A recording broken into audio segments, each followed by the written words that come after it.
The following may contain offensive language, adult humor, and/or content that some viewers may find offensive. The views and opinions expressed by any one speaker does not explicitly or necessarily reflect or represent those of Mark Radulich or W2M Network. Please listen with caution, or don't listen at all.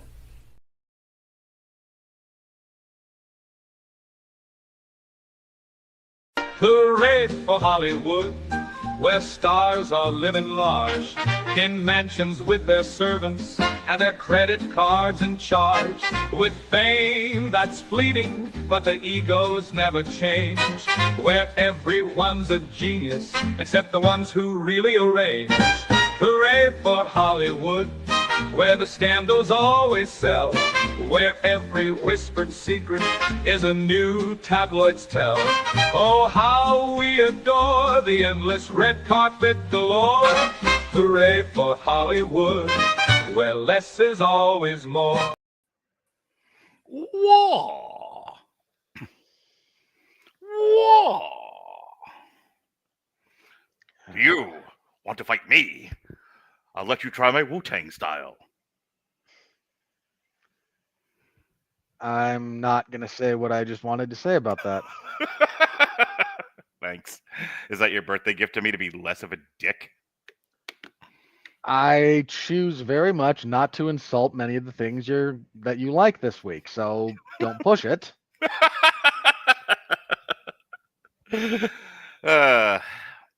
Ladies and gentlemen, here to bring the ruckus. Boys and girls, children of all ages, you are listening to a Religion Broadcasting Premier Waterlich.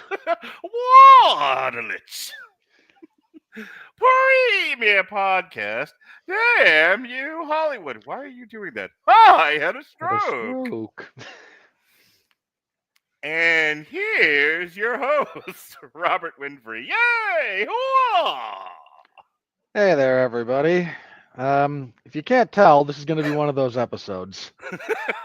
Mark and I have nothing to talk about with this movie for the most part. It's my birthday. So that's what we're doing. We are celebrating we are acknowledging Mark's birthday. The actual celebration will be on Thursday when he drags me and Jesse through the muck of at least one Nicholas Winding Refn film that none of us will like. The other two, we'll go 50-50. Mark really likes Bronson because Mark's weird. And I say that with love. Naked, angry Cockney Tom Hardy screaming at a guy put my war paint on as he's about to fight a cell full of cops might be my newest favorite thing ever. If you had asked me beforehand, like, pick Mark's favorite 3 scenes from Bronson, that would have been the top one that I would have said you loved. That is how I want to go out. When I know my time has come, when the diseases have caught up with me, when age has finally brought me low, I want to be naked fighting cops to my death. I'm sure there's a few of your old work colleagues who would oblige you. They with the line forms to the left. And that's just the nurses. Yeah. Anyway, yeah, I enjoyed it. Yeah, but can you really beat someone to death with a wet noodle? I mean, you can, at some point, you can beat anyone to death with anything over a long enough time, but we're not here to discuss that. That is Thursday. Thursday. Tonight, we are Robert, discussing yes, Karate Kid Legends. Before I read the Wikipedia page, people have been asking me, like, oh, did you do anything special for your birthday? Other than the amount of podcasts I'm doing this week, specifically revolving around, not this one. This is an obligation as we are slaves to the movie schedule. Indeed.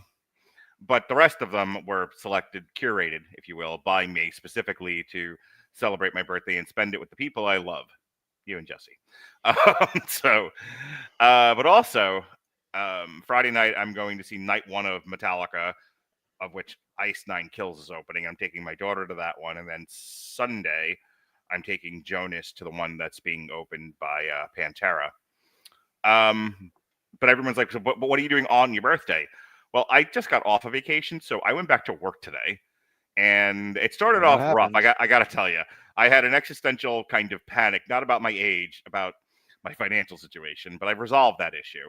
So birthday present number one, because I am a self-rescuing princess, I solved my own financial problem, and I felt very much at ease with the world. You're a strong, independent, middle-aged man who don't need no woman. We're all proud of you. That is correct. Number two. The second present that I received was after I had completely forgotten all my passwords for work. They resolved it quickly enough that I could actually get all of my work done and nothing of value was messed up. So I felt better about that. Third present, I got a really big, long hug from my dad. And more importantly, he told me that I was making the right financial decisions, which might be the first time in my life he's ever said that. Ever. Well, okay. So that does mean you're on the right track then. Yes. He approved and gave me a hug when I really needed it, because I really needed it today. But the fourth thing, and this is the best present I've gotten all day. I finally replaced the air filter at the bottom of my fridge. That thing needed replacement when I moved in here in August, and I just didn't think about it. I let it go for a while. I finally got around to being an adult. And I'm so proud of myself being a strong, independent woman who don't need no man. I ordered the thing. It came same day from Amazon because Amazon is a gift from the Lord. And and I replaced the filter, and I have clean water again from my refrigerator. Yay! That was my birthday gift to myself. Home maintenance, the gift that keeps on giving. Anyway, all of that to say, Karate Kid Legends is a 2025 American martial arts drama film directed by Jonathan Entwistle and written by Rob Lieber. Yes, that's what they're calling it. Directed by AI, written also by AI is really where I've landed on this. Written and directed by people claiming to be human. It is the sixth film in the Karate Kid franchise, serving as a continuation of the Karate Kid 2010 and the television series Cobra Kai. It stars Jackie Chan, and some would say Ralph Macchio. I would disagree. He's featured. He's not starring. Yeah. Both reprising their roles from the franchise while introducing Ben Wang as the main lead alongside Joshua Jackson, who might as well have been the star of this thing, Sadie Stanley, and Ming-Na Wen. It is the first film in the series not to be produced by Jerry Weintraub, who died in 2015, and it shows. The film was confirmed to be in development in September of 2022, with Entwistle set to direct and Lieber set to write the screenplay in November of 2023. Casting took place from November of 2023 to April. Principal photography took place from April to June of 2024. Karate Kid Legends premiered at the Cinépolis Mítica in Mexico City, Mexico on May 7, 2025, and was released in the U.S. by Sony Pictures. Sony, we have absolutely no self-control. We'll make anything into a movie. We don't know why anything works. Sony, barely a studio. On May 30th, it has received, get this, Robert, try not to fall over backwards in your chair, mixed reviews from critics. Oh. The horror. I want to read this to you because I'm curious. The Karate Kid background. Sorry. A sequel to the 2010 film that no one wanted, which I did an on try along with Sean. It's guilty. Was announced shortly after its release with Jaden Smith and Taraji P. Henson and Chan set to reprise their roles. Breck Eisner was tapped to direct in April of 2014. So this is yet another sequel that was trapped in development hell. Look, if it got us away from the acting, there's air quotes around that, of Jaden Smith, it's not hell. It's a necessary refinement. But by then, 2 drafts of the screenplay had been written, which is always a good sign, by writing duo Ethan Reif and Cyrus Voris, as well as Zach Penn. Eisner left the project 3 months to walk into the lives to live deliberately, and a new screenplay by Jeremiah Friedman, who was a bullfrog, and Nick Palmer was commissioned. In 2017, Eisner returned to the project, but by October, Chan expressed dissatisfaction with the script and chopped him into oblivion. In September 22nd, a new feature film was confirmed to be in development, being described as the return of the original Karate Kid franchise. In November of 2023, it was reported that Jonathan Entwistle was sent to direct, with a screenplay written by Rob Lieber and Karen Rosenfeld serving to produce. Karate Kid Legends features a storyline set 3 years after the events of Cobra Kai, which... No one cares. Here's the thing. At this point, I assume the only reason why anyone picked this back up again and decided to run with it was because of the popularity of Cobra Kai. And what Sony really wanted was Cobra Kai the movie. They essentially took the Jaden Smith Karate Kid sequel and jury-rigged it into this Lovecraftian monstrosity that was Karate Kid Legends. And look, you said, it's kind of a nothing movie, and I know, like, my son really liked it, and my daughter was, I don't remember what she thought of it. I didn't listen to what their conversation was, and she got annoyed with him about something as par for the course. So I don't know really what she thought, but I remember the car ride home, and I couldn't get past Joshua Jackson's boxing scene. And my son was, just beside himself with me about why I didn't like this movie for and why I let that entire scene torch this movie for me. And we'll talk about why. But I will say this. Rare miss from your son on this one, by the way. He's usually pretty good. I don't think the boxing stuff annoyed him as much as it did me, because we are not equally fans of boxing. I am, a much greater fan of boxing, and he is a fan of watching me watch boxing. But he also doesn't have a lot of attachment to the Karate Kid franchise. He might never have seen the Jaden Smith one. I don't remember if I showed it to him or not. No one should. Yeah. My point is that this is yet another thing where nobody running the railroad seems to know which direction the train should go in, and then they collide, and someone comes along and says, well, we don't want to call it a train wreck, and we obviously can't call it the correct operating of trains. So how about modern art? This is a performance. This is a piece of performance art. We just rammed these two trains together. Yeah. Wrecked a city in Ohio, but no one will talk about it because it was done under the Biden administration, and we still suck up to those jackasses. Do you want to just start your own political podcast or podcast of? I want you. You should. I didn't have a more recent train wreck to talk about, or I would have used that. I will give you airtime and just you by yourself screaming, and we call it Robert's grievances. No.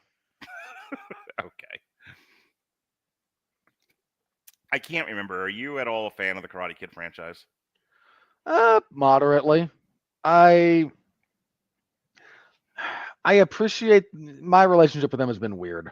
Because when I was a young lad and in karate the first time, I watched it because, of course, I did, with mixed reaction. Because I was a kid and I didn't really appreciate the film craft. Sure. And I wasn't terribly thrilled with the actual karate for the most part. Watching this going, this is a real good karate. PU, it stinks. Pretty much. Yeah. Then, I revisited a few times as I got older. And the first two in particular, I came to really appreciate their craft. I, for the longest time, much preferred 2 to 1. Mm-hmm. Yeah, I talked at great length about that on Thursday. Yeah, I know. I listened. Yes. And it also helped that I watched 2 with my grandfather, who was a 30-year veteran of the California Highway Patrol and spent the last chunk of that in protective services. So he did close protection for the Lieutenant Governor of California for a couple of different ones. Here's the thing. When you're the Lieutenant Governor of California, you get to go places. And when you provide protection for the Lieutenant Governor of California, you go with him. So my grandfather had been to a lot of places. He'd been to places in Russia, the UK, several parts of Europe, and a bunch of places in Asia. So he actually, and my grandfather being a very outgoing, gregarious fellow, would always take things to trade with the other law enforcement there, because you always get there and you collaborate with whoever you're doing that kind of work with. And he actually knew a good chunk about the actual culture of Okinawa. Oh, okay. So when we're watching that movie, he's talking me through some of the actual stuff that's going on, some of the stuff they changed, some of the stuff they didn't. Gave, much younger me, so a brief premiere on the complicated history between Okinawa and Japan, and boy, is that not a settled, that's a complicated thing. Is that kind of somewhat akin to Sicily and Italy proper? It's pretty close. It's not, you're not too far off. Yeah, I figured. So again, I got that, and then the more I began to appreciate film as I got older, the more I appreciated the first two movies because they're very well made. Then I saw the third one and went, my eyes! I kind of went, why did I do this to myself? Yeah. Who thought this was a good idea? Then I gained a deeper appreciation for a few elements of that one over time. Mm-hmm. It's still not a good movie, but there are redeemable qualities to it. Yes, and I saw the next Karate Kid in theaters. And for more on that, check out Pat's epic rant, his on-trial-esque rant in defense of that movie. I agree with a lot of his stance on that. Not all of it, but a lot of it. Okay. Then I actually did see the next Karate Kid in theaters. Oh, boy. What'd you lose? Allow me to explain. I was going to say, did you lose a bet or go on a date? Those are the only two reasonable explanations. Okay, first of all, I'm still living in Oregon at the time, so I'm maybe 10. So it wasn't a date? No. My school at the time had a deal with a local theater, not a megaplex, not a multiplex. This is back in the day when you could still find single screen theaters. I'm dating myself and us. But this... I'm 49! Whoa! Break your wrist doing that yet? Give it a moment. But so that theater had a deal, or a group of a local group of theaters had a deal with my elementary school, where you could buy in at the beginning of the year, and then for a certain period of time there was like get in free to a showing of one movie that came out each week, kind of thing. And I got to see a lot of movies that I might not have otherwise seen because my parents thought this was a worthwhile use of our time. I don't say that facetiously. Like that was a... I was going to say between that and you giving blood, you've seen a lot of movies you would have never seen otherwise. Yes. And the next Karate Kid was one of those that I would not have otherwise seen, but it was free that weekend and my parents were like, okay, we're going to go see it. So, it's beyond terrible. Like I don't even say that it is like, oh, they put the girl in the picture and now it's bad. No, it's legitimately bad. The fact that it has Hilary Swank in it is besides the point. The cast is immaterial to how bad that movie is. Yeah. And then I saw part of the Jaden Smith one when I was donating blood donating plasma rather, and went, they should have called this the Kung Fu Kid, but that has no cachet, and so we've just lied to the audience about this. Thankfully, I didn't have to watch the entire movie. I got out of there about halfway through it. I'm not going to revisit my entire on trial with Sean. Someday there'll be a TikTok about it, but today is not that day.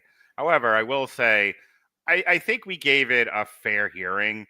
I can't remember which one of us defended it and which one of us prosecuted, but I remember whoever defended it was doing the Lord's work trying to lug that mule up to water. Probably me then.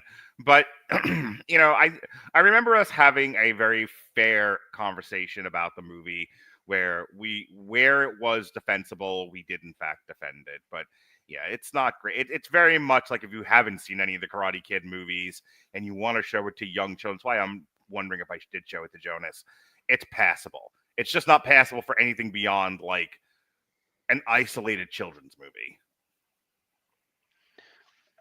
Sure. And I would still say there's better isolated children's movies than... Sure, but again. All right, so that brings us to Cobra Kai. I said on the show, and I've said it during the review of Cobra Kai, I didn't watch it originally. It was on YouTube Red, which I didn't give a shit about, and I didn't have. Yeah. I wasn't paying for. And I'm not really one that enjoys the Legacy nostalgia sequel or, the Legacy nostalgia TV show.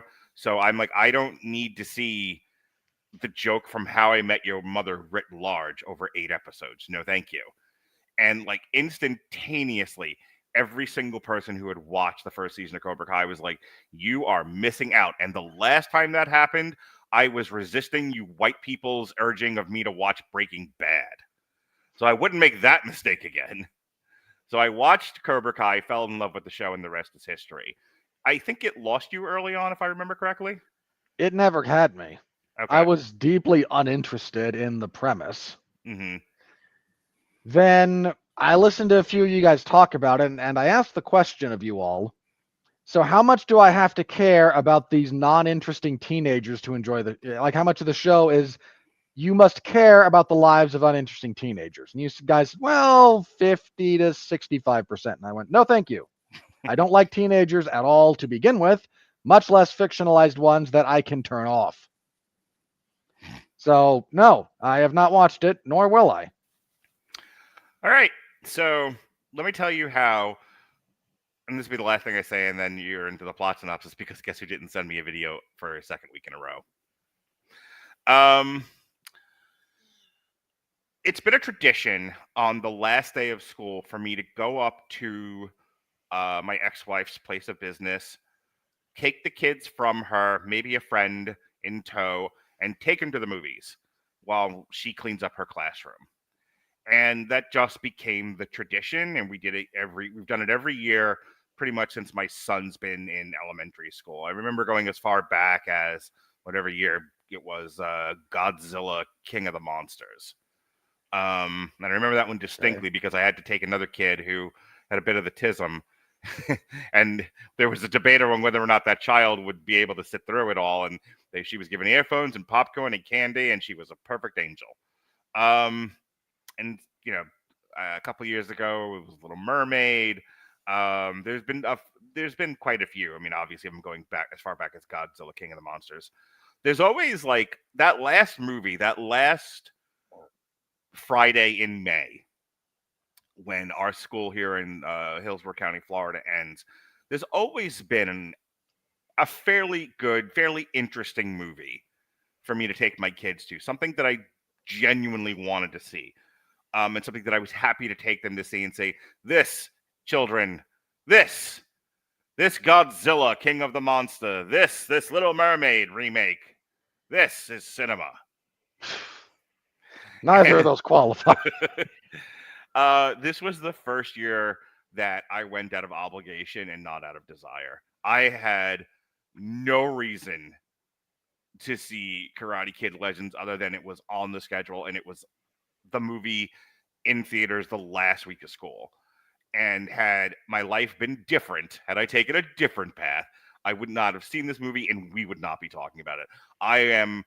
There's a lot of stuff that we discussed throughout the year, and I'm usually the one going, I can solve for why we're doing this. I can talk myself up into doing what we're doing for one reason or another. This is probably the only movie this year on the schedule where I was deeply disinterested in every aspect of this movie going in, and had to kind of shake it off and go, give it a chance.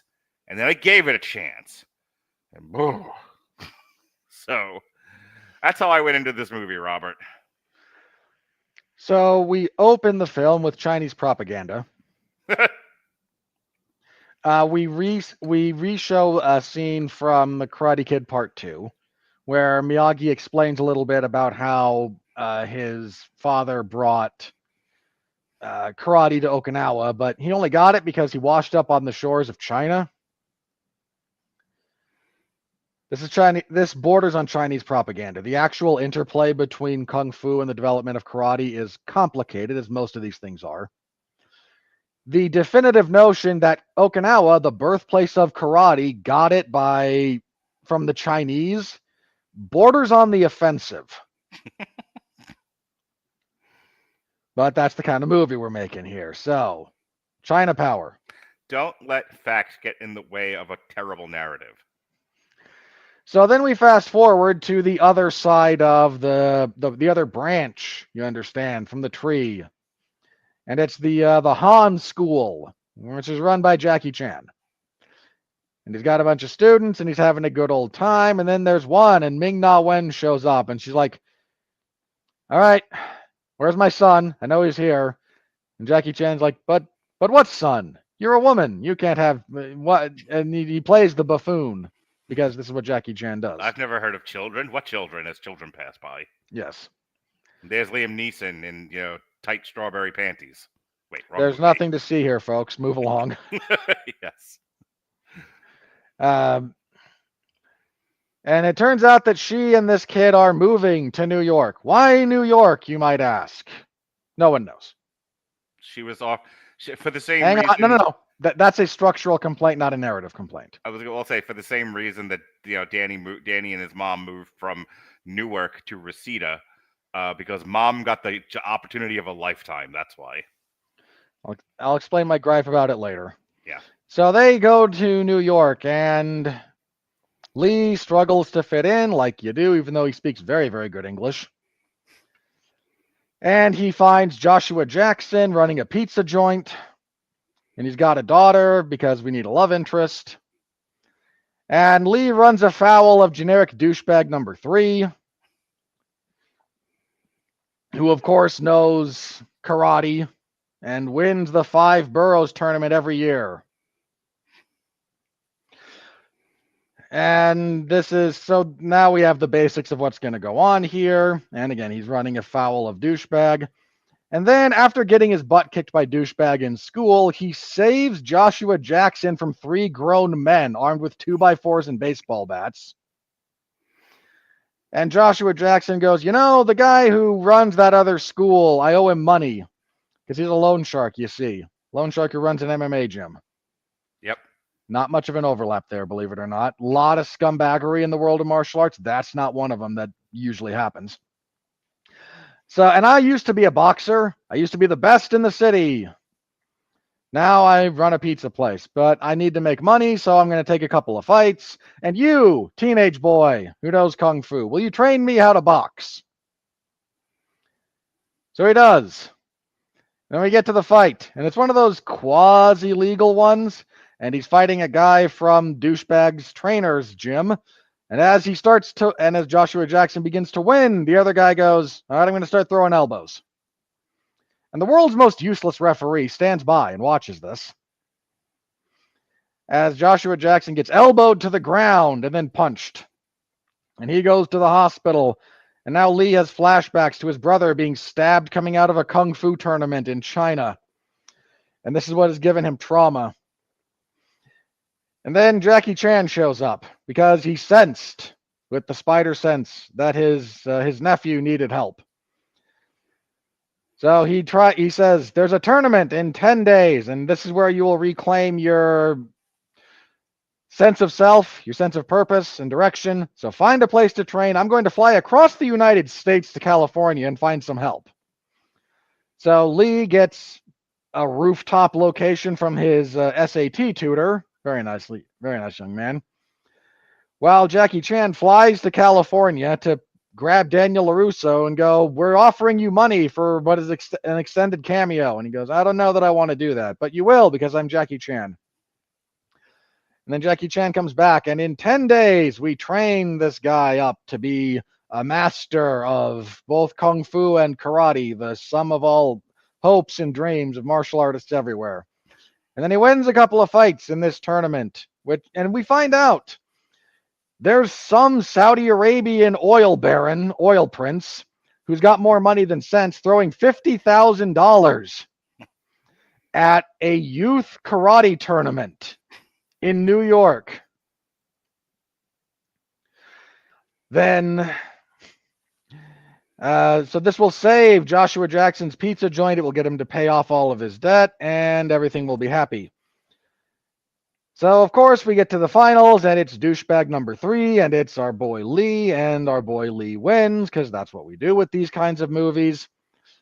And we get the freeze frame, and then we get the actual end bit where Joshua Jackson uses $50,000 to open up a franchised pizza location. $50,000 in New York will not get you that, just for the record. And they send a pizza across the country to Daniel LaRusso. And LaRusso is there with Johnny Lawrence. Yep. Johnny Lawrence goes, "Hey, this gives me an idea. We can have Miyagi dough. Dough like in pizza dough." And he rambles for a bit along the lines of this pun, and then the movie ends. I was enjoying this movie for a little while. I really was. I mean, the star, Ben Wang, is a perfectly affable, likable, good-looking kid. And he has nice, cute chemistry with the love interest, who is also a lovely-looking girl. And Joshua Jackson... She got that job because she has a Jennifer Lawrence face. Yeah. It's not a bad actress, but like that's clearly what was on the type. On the casting director's line was a Jennifer Lawrence type, and they found someone who looks like Jennifer Lawrence. It's not a bad-looking woman. And you have, Joshua Jackson, and he's an affable and fun dad. Everyone's playing their roles fine. Ming-Na Wen is her typical uptight Asian self. She deserves better than this movie because she can actually act. Yes. And Jackie Chan playing Liam Neeson is, or the actor from The Naked Gun, the original Naked Leslie Gun. Nielsen. Leslie Nielsen. Jackie Chan playing Leslie Nielsen was just fine. I laughed. The movie is moving along as all Karate Kid movies should, and one could raise an eyebrow at the fact that he loses a one-on-one fight with a teenager, but is able to ward off full-grown med hoodlums there to throw a mafia-sized beating on one Joshua Jackson. Can and will raise that point of stupidity in a minute or two. But I'm sitting here and I'm like, well, it's fine. This is all fine. This is, the Karate Kid movie is not known for their realism. And I'm going along and it's all fine. And, I figured 90 minutes of this silliness and I will be fine. And the kids will have a new Karate Kid movie to enjoy, and there'll be peace in Israel. And then we get to the boxing scene. And I could not articulate my intense anger about how this scene played out. So you see, ladies and gentlemen, Joshua Jackson has a fight with a younger opponent, but not tremendously younger as near as I could tell. They really expected Joshua Jackson to look 10 years older than he does. Yeah. But he's bigger and stronger and faster and meaner, and he gives Joshua Jackson the business, you see. And the mob is looking on approvingly. Mob. Yes, the mob. The air quotes around mob. The MMA dojo mafioso. The equivalent of, this is the guy who actually ran Dana White out of cardio kickboxing in Boston. These guys look like the full-blooded Italians from ECW. The costumes are not that good. But not nearly as entertaining. So anyway, little Guido and company are watching approvingly of this beefy boxer give Joshua Jackson the business. And because you see, this low-rent thug has bet his money on the guy beating Joshua Jackson. This is an important point that I was trying to make my son understand. They bet on him to win. I would like to point out a matter of definition. Winning is not disqualification. If you are disqualified, you do not win. You lose, in fact. If you win, you did so by not being disqualified. You can't. These two things are not the same. In the Venn diagram, disqualification and winning are not the same circle. They are not pancakes. They don't touch at all. Not even a little bit. So if you are betting on a man to win, what you do is you either get the other guy to throw the fight. You say, all right, you turkey, you're going to go down in the third, see? That's when I bet money on this, see? You're going to take a dive, see? And in exchange, you get a little bit of extra scratch. Or we don't kill you, one or the other. Well, you offer a little bit of extra money because that makes things easier. Whereas threatening violence, you want the violence to be there, but... Or they take the bet in trade. If you throw the fight, we bet money. That money covers your debt. You are now free. Yeah. Go play with pizza in peace. None of these things happen in this movie. Not a one of those, all of which would have made more sense. They bet clean on Jamoke McGee to win this fight. And so Joshua Jackson struggling to keep up with this fella and taking a good licking. And Ben Wang says to him, now listen here, we talked about this already. I taught you the crane kick. I taught you the kata. I taught you the drum punching thing. You now all know all the secrets of kung fu and karate. Now go in there and find your balance and focus. And he says, right. And so he does the thing, you see. Starts and now winning. He's winning. He's winning so badly that little Guido and company look at Jamoke and say, they look at him and having, and because Joshua Jackson has not sold his soul, they give Jamoke the sign to take out Cody Rhodes. And so he does. I would like to point out again that boxing is not the same as Muay Thai, or if you're Vince McMahon, Muay Thai. It is not a Muay Thai. What the fuck is Muay Thai? This is not in any way, shape, or form kickboxing when you can throw elbows. This was not an MMA fight. That's actually varies a lot depending on rule set. There's some places there's some kickboxing orgs that don't let you throw elbows either, but yeah. This was traditional, straight American apple pie Nancy Reagan boxing, where you can only use your covered hands with gloves, fists, if you will. There'll be no elbows, nothing. And you can only use the front part of the glove, and you can only hit a quarter of your opponent. And Jamoke proceeds to throw elbows that would have made Fedor Emelianenko jealous. And Fedor didn't throw elbows. Why are you like this? Oh, that would have been a good one. I can't think of the guy that won his MMA fight in England by running across and elbowing someone to death. So it would have been better there. Help me. Well, I mean, Anderson Silva's done that a couple of times. Fair enough. Take two. And so Jamoke throws Anderson Silva-esque elbows, not just once, not kind of a, get away from me, you. Oh, low blow, and I'm going to warn you, see? No throwing elbows. That's not right. You can't do that, see? No, none of that. Which also, in fairness, if he does it once, sort of behind the ref's back, and just cuts Joshua Jackson and messes with him that way, we're dealing with an intelligent script and a guy who knows how to cheat properly. But no. No, in plain sight of the referee, who was sitting down at the time with his 3D glasses on and a bucket of popcorn, does one elbow. Boom. Boom. And Joshua Jackson, he stars at this point. As you do. And then he hits him again with another elbow. And Joshua Jackson stumbles back. And slumps to a knee. And having not had enough of this, and the ref going, well, what else you got, pal? Hits him again and knocks him to the canvas with a third elbow. And they count Joshua Jackson out. Well, no. Then as he's down, staggered on one knee, this big Jamoke does the big right hand and clobbers him. Jack Dempsey over here. Yeah.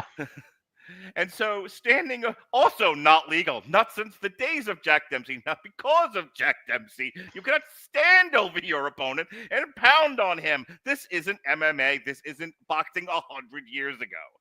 So 3 elbows and a ground and pound later, Joshua Jackson led deadeth on the canvas, and everyone aghast. Oh no, what has become of our father, the pizza maker? And then they award the fight to the Jamoke. I had to fight yet again the urge to get up and leave the fucking theater. Me, this was about the third time I had to stop myself from leaving this movie, but I can't call an Uber for my kids. Or I would have. I was so mad at. That's why, I like what you said about was last week. I have a gift for exaggeration. That is why I spent time on this, because this was so bad, and I could not articulate how bad this was, because it was like, you ever just get so mad that when someone asks you what's wrong, all that comes out of your mouth are vowels and animal sounds. That was me. Very rarely. Okay. That was me trying to explain that scene and why it made me so angry to my son. And my son's reaction was essentially like a Seinfeld kind of a thing. He's like, but father, it's a karate movie. Who cares? And I'm like, I care. Because you, okay, allow me to try and articulate this problem. Please tag in, Hitman. Dear writers of this movie, if you can't follow your own rules, no one will take you seriously. I have seen more believable fiction in the average high fantasy movie than I saw in this piece of shit.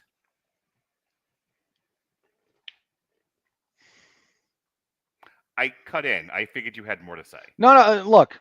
One of the reasons that the Karate Kid movies kind of work is their world is silly, but they are consistent within it. That helps you buy in. So you're inviting me back into this. For the people, here's an example. The All Valley Karate Tournament had rules. You hit here, here, and here. You don't hit here, here, and here. And anytime they violated those rules, they were either warned or they lost a point. That is the entire premise of the Mike Barnes, Danny LaRusso fight in Karate Kid 3, is that he keeps cheating to the point where the ref almost disqualifies the entire match, and they run out of time. For the record, any good referee would have after the second foul. Just throwing that out there. But, even along the way, like, the thing that sets up the conclusion in the first movie is that he gets attacked, an illegal shot to the leg, and the kid gets disqualified. The Cobra Kai dojo is so evil. How evil is it? They're willing to sacrifice one kid to make sure Danny LaRusso doesn't show up in the finals to take on Johnny Lawrence. Also to protect Johnny Lawrence. This is all great storytelling. And it was all at least consistent within its own universe. This isn't. That's my problem with it. Yeah, you can't tell me you can't tell me your characters are going to take a boxing match and then ignore the rules of boxing. Again, if you're going to do that, I don't understand why they didn't just make it an MMA fight. You easily could have done that. You could have done, you and I both laid out like, hey, here's a couple of believable scenarios that could have been laid out to complicate this. Dude, this is better if he's approached and told to throw the fight and he doesn't throw the fight and then they jump him afterwards. Yeah, or he fights him to a decision or whatever, and and as they're raising his hand, that's when the mob says just hit him, and he punches him in the back of the head or something. Yeah, there's a million ways you could have done this that weren't this dumb. Here's the thing: they needed Joshua Jackson to become injured so as to lay the guilt on rather thick on Ben Wang. And I think that was what my son's counter argument to me was. It's a minor point of the fight. It was entirely concocted so that Ben feels guilty about doing karate after his mother told him don't do this. And this is further aggravated by the fact that he's already feeling the guilt over not saving his brother from being stabbed to death, because this is also a thing that keeps happening in these movies. We have a stabbing in the season 6 finale of Cobra Kai. Okay, then. And I'm like, why? Why do we keep having stabbings in the Karate Kid franchise? But I digress. Because guns seem weird related to this thing. I don't know. Worked in the last Boy Scout.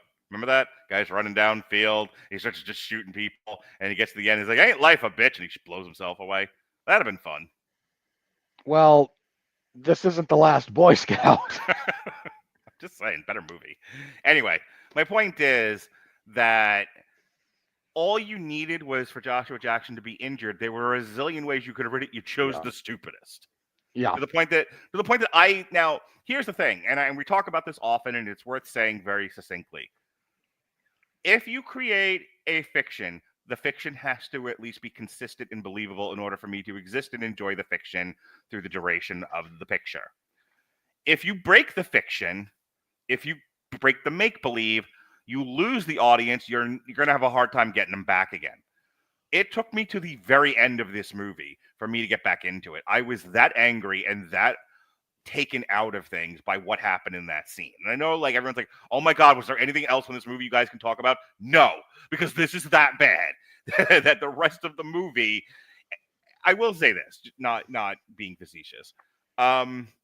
This, if you'll remember, I don't know how much of this you remember, if you even watched it or liked it, but there was a YouTube account called Ask a Ninja. And Ask a Ninja did a lot of different things, but the thing that he's most famous for, like Red Letter Media was most famous for their Phantom Menace review.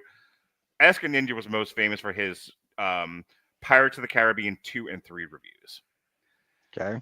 And one of the things he said about, I can't remember if it was 2 or 3, was it was like somebody took several scripts, put them in a shotgun, and shot the pages out. 3.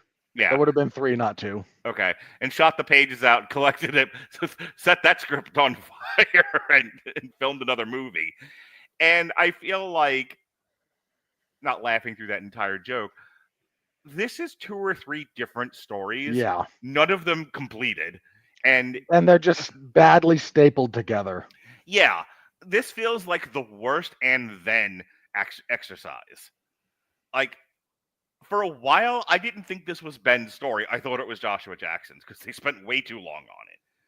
And there's a great story about Ben feeling guilty about having his brother die. If we had ever gotten to know his brother, if we had actually been a part of the stabbing that happens, and we could take that journey together. But oh no, we have to do other stupid shit. And the only reason that I can see why Danny LaRusso was even included in this was because Sony saw the success of Cobra Kai and went, we need that. Which would have made more sense had they actually had Johnny Lawrence in the movie, who was the star of fucking Cobra Kai.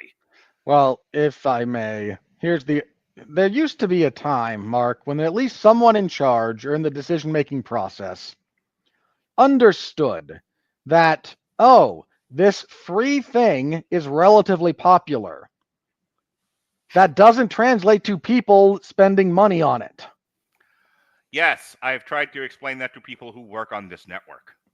I know, and thankfully not me. Look, Cobra Kai was moderately popular on YouTube because it was one of the few things that YouTube had that actually made an impact when YouTube was trying to do the creative space. Mm-hmm. They don't anymore, and that's not an accident.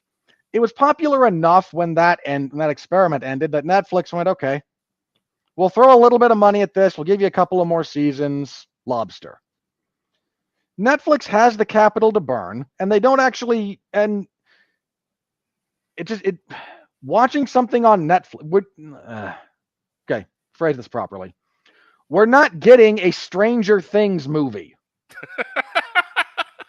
Right? And Stranger Things exponentially more popular than Cobra Kai. So, getting to the conclusion of our craft review, there is a decent movie in here, a decent update of The Karate Kid. It is mired under poor pacing, muddled narrative, and a particularly egregious boxing scene.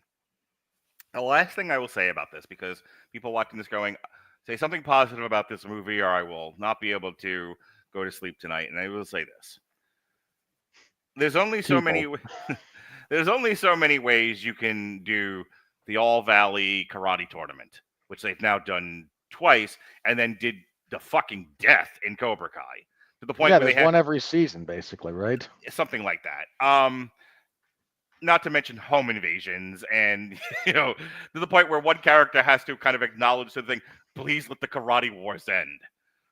Danny LaRusso's wife is hilarious in Cobra Kai, but I digress. What I was trying to get to is, you can't divorce me. I have a black belt. The final fight at the end of a Karate Kid movie needed an update. It didn't need to go as far as Sean put it, an impromptu kumite, but we did need a stylized update of the All Valley tournament. And so rooftop, graffiti art, aesthetic stylization, very colorful, and he wins by having practiced a very flippity kick, and it's fine. I'm okay with the fight. The kid in the fight, you don't get to know very well. They don't do enough with him because they're too busy doing other stupid shit in the movie. So like I said, this movie is full of underdeveloped narratives and characters to the point where, thank God that final fight was entertaining, or this movie would have been more nothing than it already is. I'll give you the final word, and we will forever never speak of the shortcut again. Well, we'll have to speak about it again at some point because this is going on my worst of list for the year. Oh gosh, I haven't thought that far in advance with this one. I might have to join you in that. I don't know how I feel just yet. Again, my list is not complete at this moment, but as of recording, it's definitely one of the 5 worst things I've seen all year. Yeah. So it might have to come up for the purposes of that. This is 3 different, like you said, this is like 2 to 3 different stories stapled together badly. The entire first act is, okay, you're the new kid in the country, and here's this kindly pizza maker who then, despite having been a decent boxer at a professional level, I would assume, he comes to this teenager to train him for a boxing comeback. This is asinine. The kid fighting off 3 grown men after getting his ass kicked by a teenager in a school cafeteria is asinine. By doing a combination of what it could only be described as, the fuck is it where you like run on walls? And Parkour. That's it. Yeah, like he's like combining like parkour and kung fu. I didn't say this before, but all the stuff with Jackie Chan and Daniel LaRusso was hackneyed to death. Keep going. Yeah, it's not funny. They wanted it to be funny. It's not funny. No. It is very forced. It's terrible. Here's the other thing about this. If you wanted this to make sense, you set it in California. But because we wrote the script and got partway through shooting in New York, and then decided, oh, we can do the Cobra Kai tie-in, so Jackie Chan, just on a lark, has to fly literally across the country. To a guy he's never met before. Break into his house. And only remotely knows about because of old man Pat Morita. And then Daniel LaRusso seems fine to do the same thing. Just lark, fly to New York for a week. Sure. We get this kid into insane fighting shape in a whopping 10 days. Because that's how that works. This kid who has done nothing but train kung fu all of his life is able to master our elements, Miyagi-Do karate in 6 days. Your system is ass, by the way, if anyone can do that. Just throwing that out there. Hey, that's one of my other gripes with the original Karate Kid. I mean, Daniel trains with him for what, a month? 2. It was 2 months. 2 months and and they're like, yeah, he's a black belt. Okay, stop. This bothers. I know Miyagi was faking it to get him into the tournament. I was going to say that is a really picayune detail to get that excited about. And look, I'm willing to kick the Karate Kid where it needs to be kicked, but they wouldn't let him in the tournament unless he was a black belt, and they were there to defeat a dojo full of bullies. I know. It bothers me for other reasons, but this one bothers me more because I can't get you to master karate in 10 days. And well, no, wait till you see how good the student is. Well, maybe a week will be enough. Like, no, not how this works. Not at all how this works, but cheap nostalgia pops. Yay. And yet another example of no one understanding why something worked in the past. The relationship between Daniel LaRusso and Johnny Lawrence, I'm not even going to talk about Cobra Kai. Let me just set that aside for the moment. It works in the first Karate Kid because they're mutually antagonistic. Daniel decides to be a dick a couple of different times. Yeah, that's why, just to go back a second, I don't want to go too long on this, but the joke in How I Met Your Mother, other than Barney's kind of a scumbag, is that Barney identifies with Johnny, and he's the one initiating the Karate Kid from Johnny's point of view, because he empathizes with Johnny, and so the retelling of the Karate Kid is from the standpoint of view of, yeah, we tortured him a little bit, but then we stopped, and he wouldn't let it go, and kept coming after us, and then got us beaten up by this old man. You know, like we were like. It's said in Cobra Kai, and it's said in How I Met Your Mother. We were done. We weren't going to keep this up, and he had to keep pushing.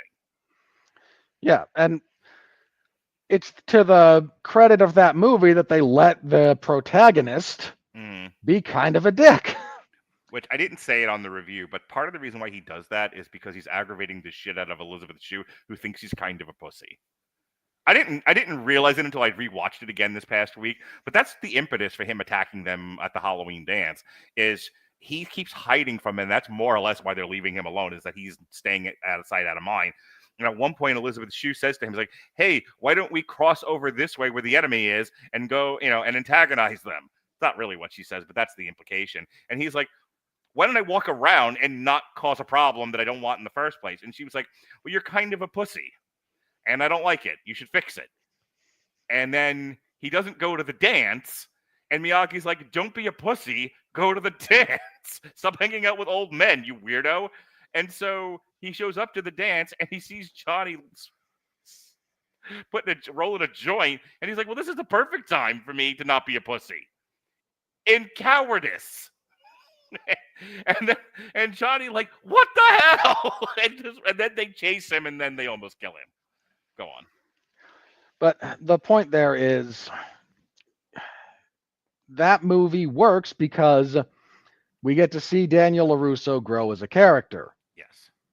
He starts out as, likable-ish, but kind of also an obnoxious teenager, which he is. The character is. There's no shame in that as long as you don't stay there.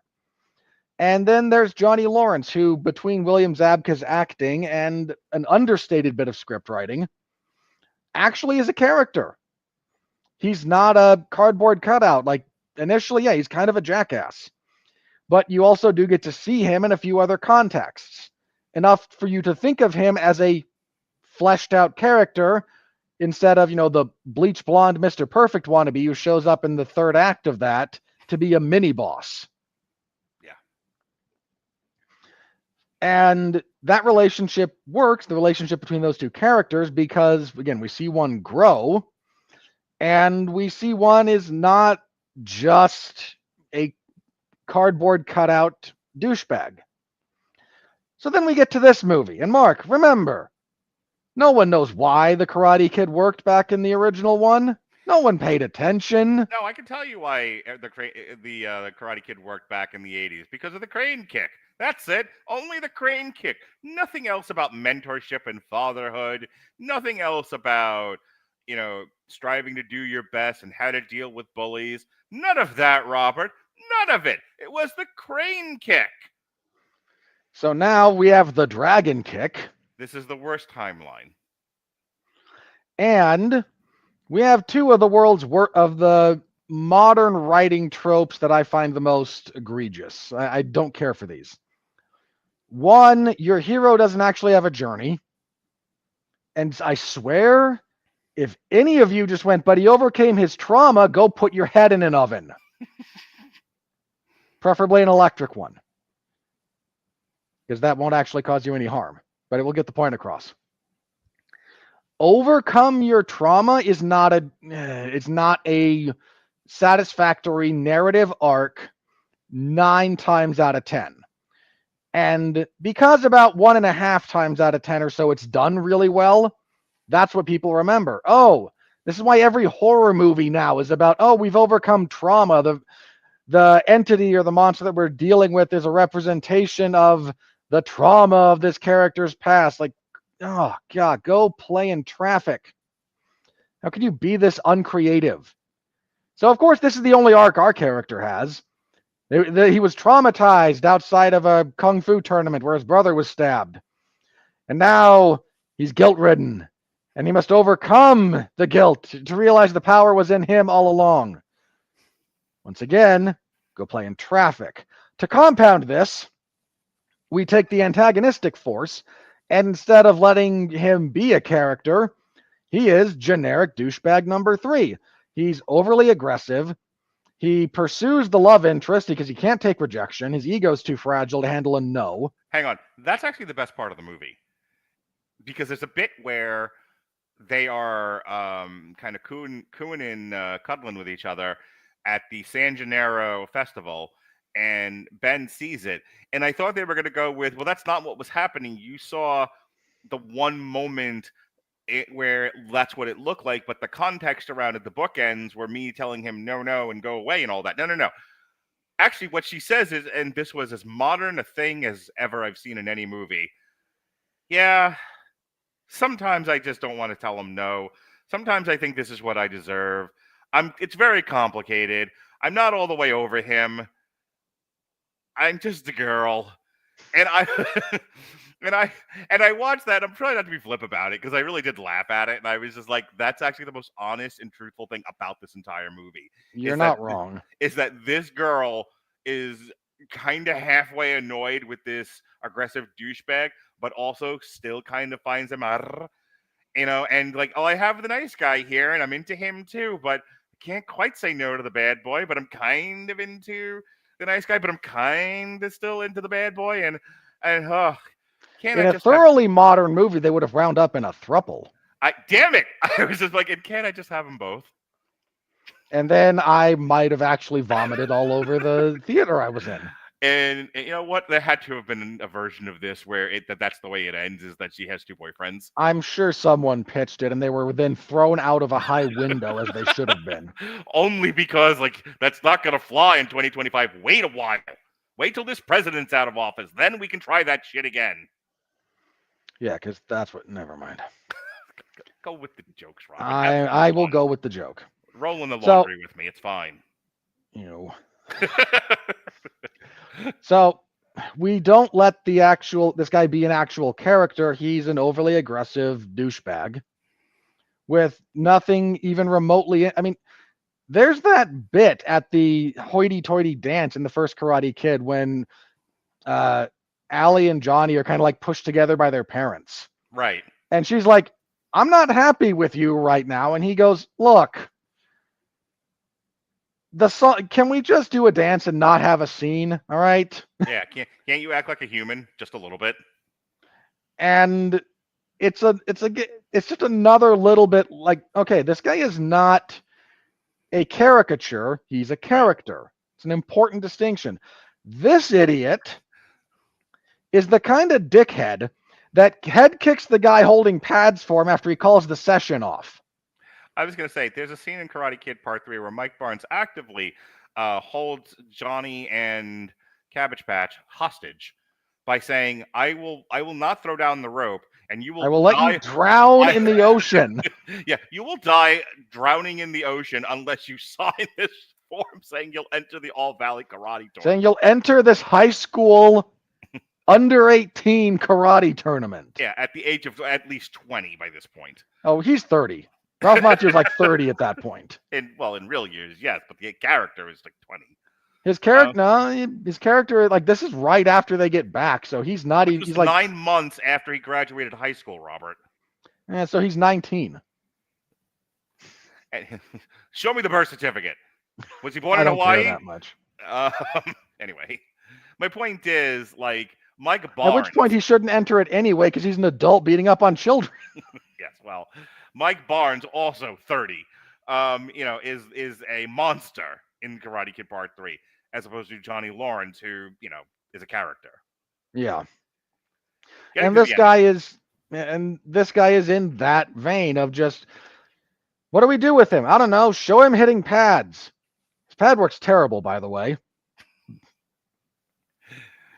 And then they'll head kick the guy holding pads for him because, he's so aggressive and dangerous. And you know what happens if you head kick the guy holding pads for you after you've called off the session? They throw you out of the gym. Everybody else jumps on you. Right. Then when you crawl out of there and they dump all of your gear on top of you, they tell you never come back. Yeah. But apparently winning the 5 boroughs tournament is like a selling point for this gym. Well, hang on. It does. I hate to keep comparing, but, people don't understand Cobra Kai, and I don't mean the show. I mean the dojo. John Kreese was basically telling those kids, don't hold back. Fight with anger. It's going to give you an edge over your opponent. That was it. The unfair play started because between Miyagi and Daniel, they were a particular problem, possibly a threat to this dojo. But for the most part, you never got the idea that this was it was only evil because they were picking on the main character. This wasn't necessarily like, Yeah. Cobra Kai, known for their underhanded karate. This is not a group that is being observed by the local law enforcement as like a budding karate gang. Right. So now no one understands like why Cobra Kai worked the way it does. So we go to this dojo where that is exactly what they think. Like, okay, we now have to up the aggressiveness. Everyone has to cheat. Everyone has to cheap shot. Everyone has to fight like overly aggressive. And it's like that. No, you've missed the point of the Cobra Kai dojo. Yeah, you're not wrong. And it doesn't help that your head instructor is clearly messed up. Can I just also mention as a brief thing on the original Karate Kid trilogy, like Kreese winding up kind of homeless was not, you can tell in his mind it's because my star student lost a karate tournament. When in reality, you maniac, you choked out a 17-year-old kid publicly. Well, let's not forget what happens after that. Then he tries to fight Pat Morita, and I feel so bad for the actor. Have you not heard that? You may have heard this story. No, I haven't. Okay. Did he Goldberg his hands? He wasn't supposed to. Mm-hmm. He was told we have the charges rigged. Because if you don't know how this works, mm-hmm. if you can't actually get like sugar glass you don't really want sugar glass in place of tempered glass. It doesn't break quite right. It doesn't look the same. So what you do is you have really small charges that you hide from the camera, and the effects guy presses the button. It does the Steve Austin when he walks through the glass at WrestleMania 13. Yeah, pretty much. So poor actor. Or even better at SummerSlam, where only half of it went, and he just bashes his shoulder into the other half. Yeah. So the actor, okay, so you throw the punch at full force because the window's going to break before you get there, mm-hmm. and you're going to go through it, and it's going to look great. It helps that, you do this behind them because cameras don't do depth perception really well. So if you miss, it will look like you've hit even if you're off by like that much. If it breaks and your fist is here and then you got to go through here, mm-hmm. looks the same on camera. They don't do depth perception really well. The charges on both of those windows misfired. He literally just punched through the car window. Ouch. Yeah, I felt bad for him telling that story. Poor Martin Kove. Anyway, we got to wrap this up. So anyway, yeah, that guy has a public meltdown, and that's why his karate schools failed, not because there's not like Black Belt Magazine was not there to write a hit piece on Cobra Kai coming in second. Yeah. Like, no. But anyway. Which is the other major problem I have with this movie, by the way. John Kreese is a bit of a problem in the original Karate Kid, but he's not like... Let's put it this way. Miyagi goes in there and says, hey, there's a problem here. And John Kreese is like, great, stop. Well, tell your pussy kid to fight instead of, doing practical jokes and running around like an asshole. And Yeah. Miyagi's like, 5-on-1's a bit much, don't you think? And John Kreese goes, you make a good point. Okay, well then get on the mat and just fight him 1-on-1. And Miyagi goes, it's your dojo. We need a neutral territory in order for this to be fair. Because Miyagi is not an idiot. But here's the thing, and this is the point. This is why I interrupted you. And John Kreese goes, another good point, old man. You're making very valid points, and I'm not an unreasonable person. And so he says, fine. Where do you want to fight then? Where do you want Johnny to fight Danny? And let's get this over with already. I don't have all day. And Miyagi You've interrupted my class with this. and Miyagi says, the tournament in 2 months. And he says, fantastic. And then Miyagi's like, and one more thing. And John Kreese was like, oh, what are you, a woman? You're really stretching my patience here. And he goes, look, tell your goons not to beat my student up. Right. While we're trying to train. And John Kreese doesn't put that on Danny. He turns to his guys and says, any one of you guys bothers this kid and you have to deal with me. John Kreese is not that bad. Yeah, until the very end when things go real sideways. Well, but he's again, starting to see the ice beneath all of that he's built break. It doesn't justify any of what he does, but again, because the writing is so good in this movie, you can kind of see why he goes crazy.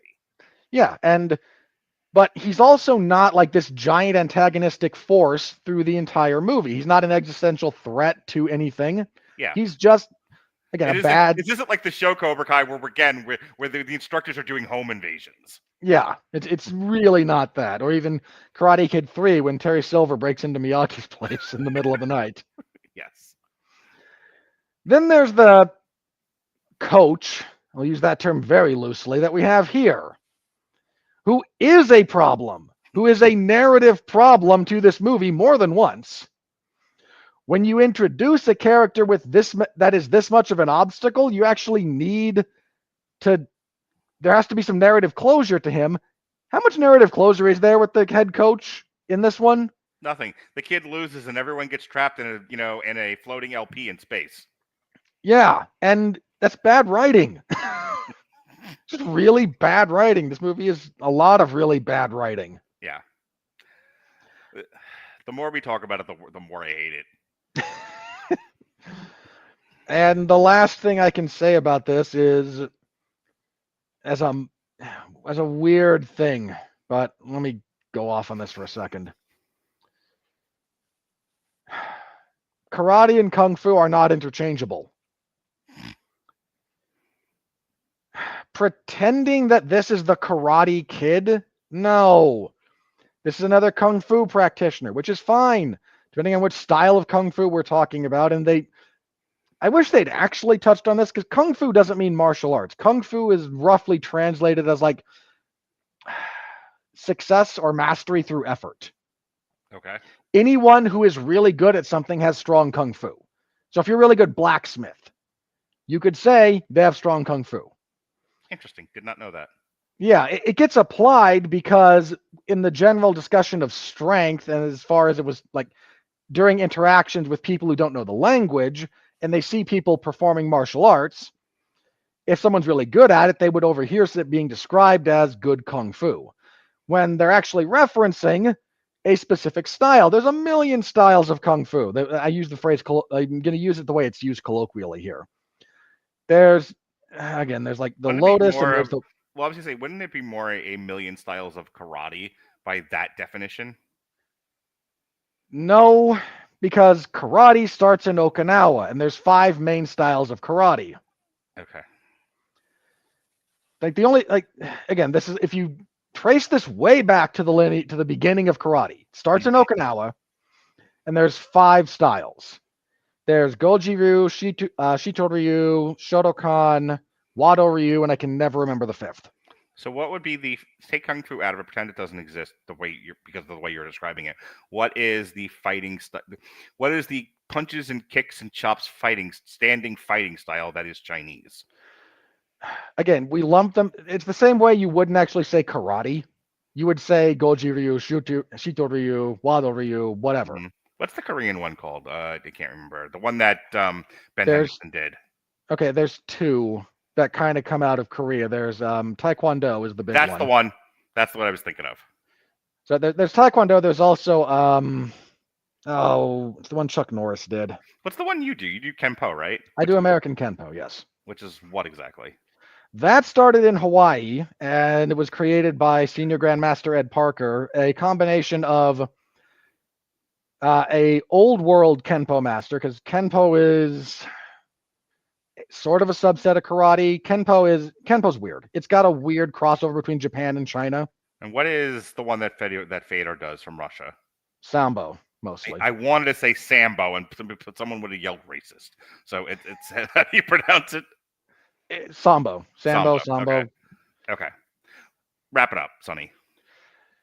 Point being, so if you want to look into Kung Fu, you look into like they're all they're named after animals or the temple. Mm-hmm. So it's like Northern White Crane Kung Fu, as an example. Oh, well, that explains a lot about the cartoon. I'm so glad that clicked for you there. I was this many years old when I learned why they were doing those things in Kung Fu Panda. Not just that, why are the Furious Five the Furious Five? They're the different styles. Tiger, crane, monkey, okay. Got it. Mantis, snake, right? Okay. So, again, that But they're more named like that. And I wish David Wright were here. He could actually go into more detail about this stuff. But so point being, overlapping those two things is a little bit of an issue because they're not the same. And we get to this one, and karate is now just shorthand for any unarmed East Asian martial art. Mm-hmm. It's kind of where we've landed at this. And it's a really bad way to go about this. It's a really bad way to think about it. It's lazy writing. It's culturally lazy because they're not the same thing at all. I mean, even the look into like why the like grappling half of karate was lost is actually because when Japan sort of annexed Okinawa, karate was kind of brought over from Okinawa to Japan, and the Japanese kind of went, oh, you have a lot of these striking things that we can use. We don't need your groundwork. We have judo, which kind of spins off of Japanese jiu-jitsu, but that's a whole other thing, and that goes way back. And you just wind up with this really, the more we talk about it improperly and imprecisely, the worse everything gets around this kind of thing, to the point where, again, we had a Karate Kid movie that was all about kung fu. Why? No, there's no karate there. By definition, there's almost no karate here. There's no, like, I don't even know what douchebag McGee's style is supposed to be. Like, I can actually look at, there's some good videos from Jesse Enkamp, I think. Mm-hmm. The Karate Nerd, and a few other martial arts guys on YouTube who actually did so which style is Miyagi-Do karate based on? Because they're doing real forms, they're doing real things. Which style is it that they're actually doing? And they found it. Like, it's not that hard to find when you know the forms. And the same for so the Cobra Kai guys do a different style. What is it? They find that, all that good stuff. Mm-hmm. This guy's he trains at a place that lists itself as mixed martial arts, but everyone's in a gi inside, and none of them are in judo or jiu-jitsu gis. Because we're just throwing terminology around now that you don't understand. The more you talk about this, the more I realize that nobody writing this movie knows anything about martial arts. Not a one of them. Which is a problem if you're going to write a martial arts movie. I'm just going to go in all seriousness, Ming-Na Wen and Jackie Chan might have the most martial arts experience out of this entire crew in front of the camera and behind it. So based on this, Robert, you should write a movie all about hookers and strippers. And I will write a movie all about the Mormon religion. Going by Karate Kid legend principles. Are we done now? Can we please? I could write a better movie about the underground hookers than these idiots did about martial arts. Yikes. All right. And so I don't pull this card very often because I'm not the only black belt in our podcast group. But as one of them, this is bad. This is just bad. Look, I'm not a martial artist. I haven't done enough of it to even warrant me saying, "Oh, I'm experienced." I'm not going to play that card, not with you guys around, because I'll never hear the end of it. But take everyone to the 2/3 of the people listening to this podcast, going, "Oh my God, shut up about martial arts already! I just wanted to watch a fun movie." It's not even that. Yeah, it is a Gordian knot of half-baked ideas. When Joshua Jackson throws the best punches in this movie, you got a problem. Speaking of problems, here comes the money. We're in the money. We're in the money.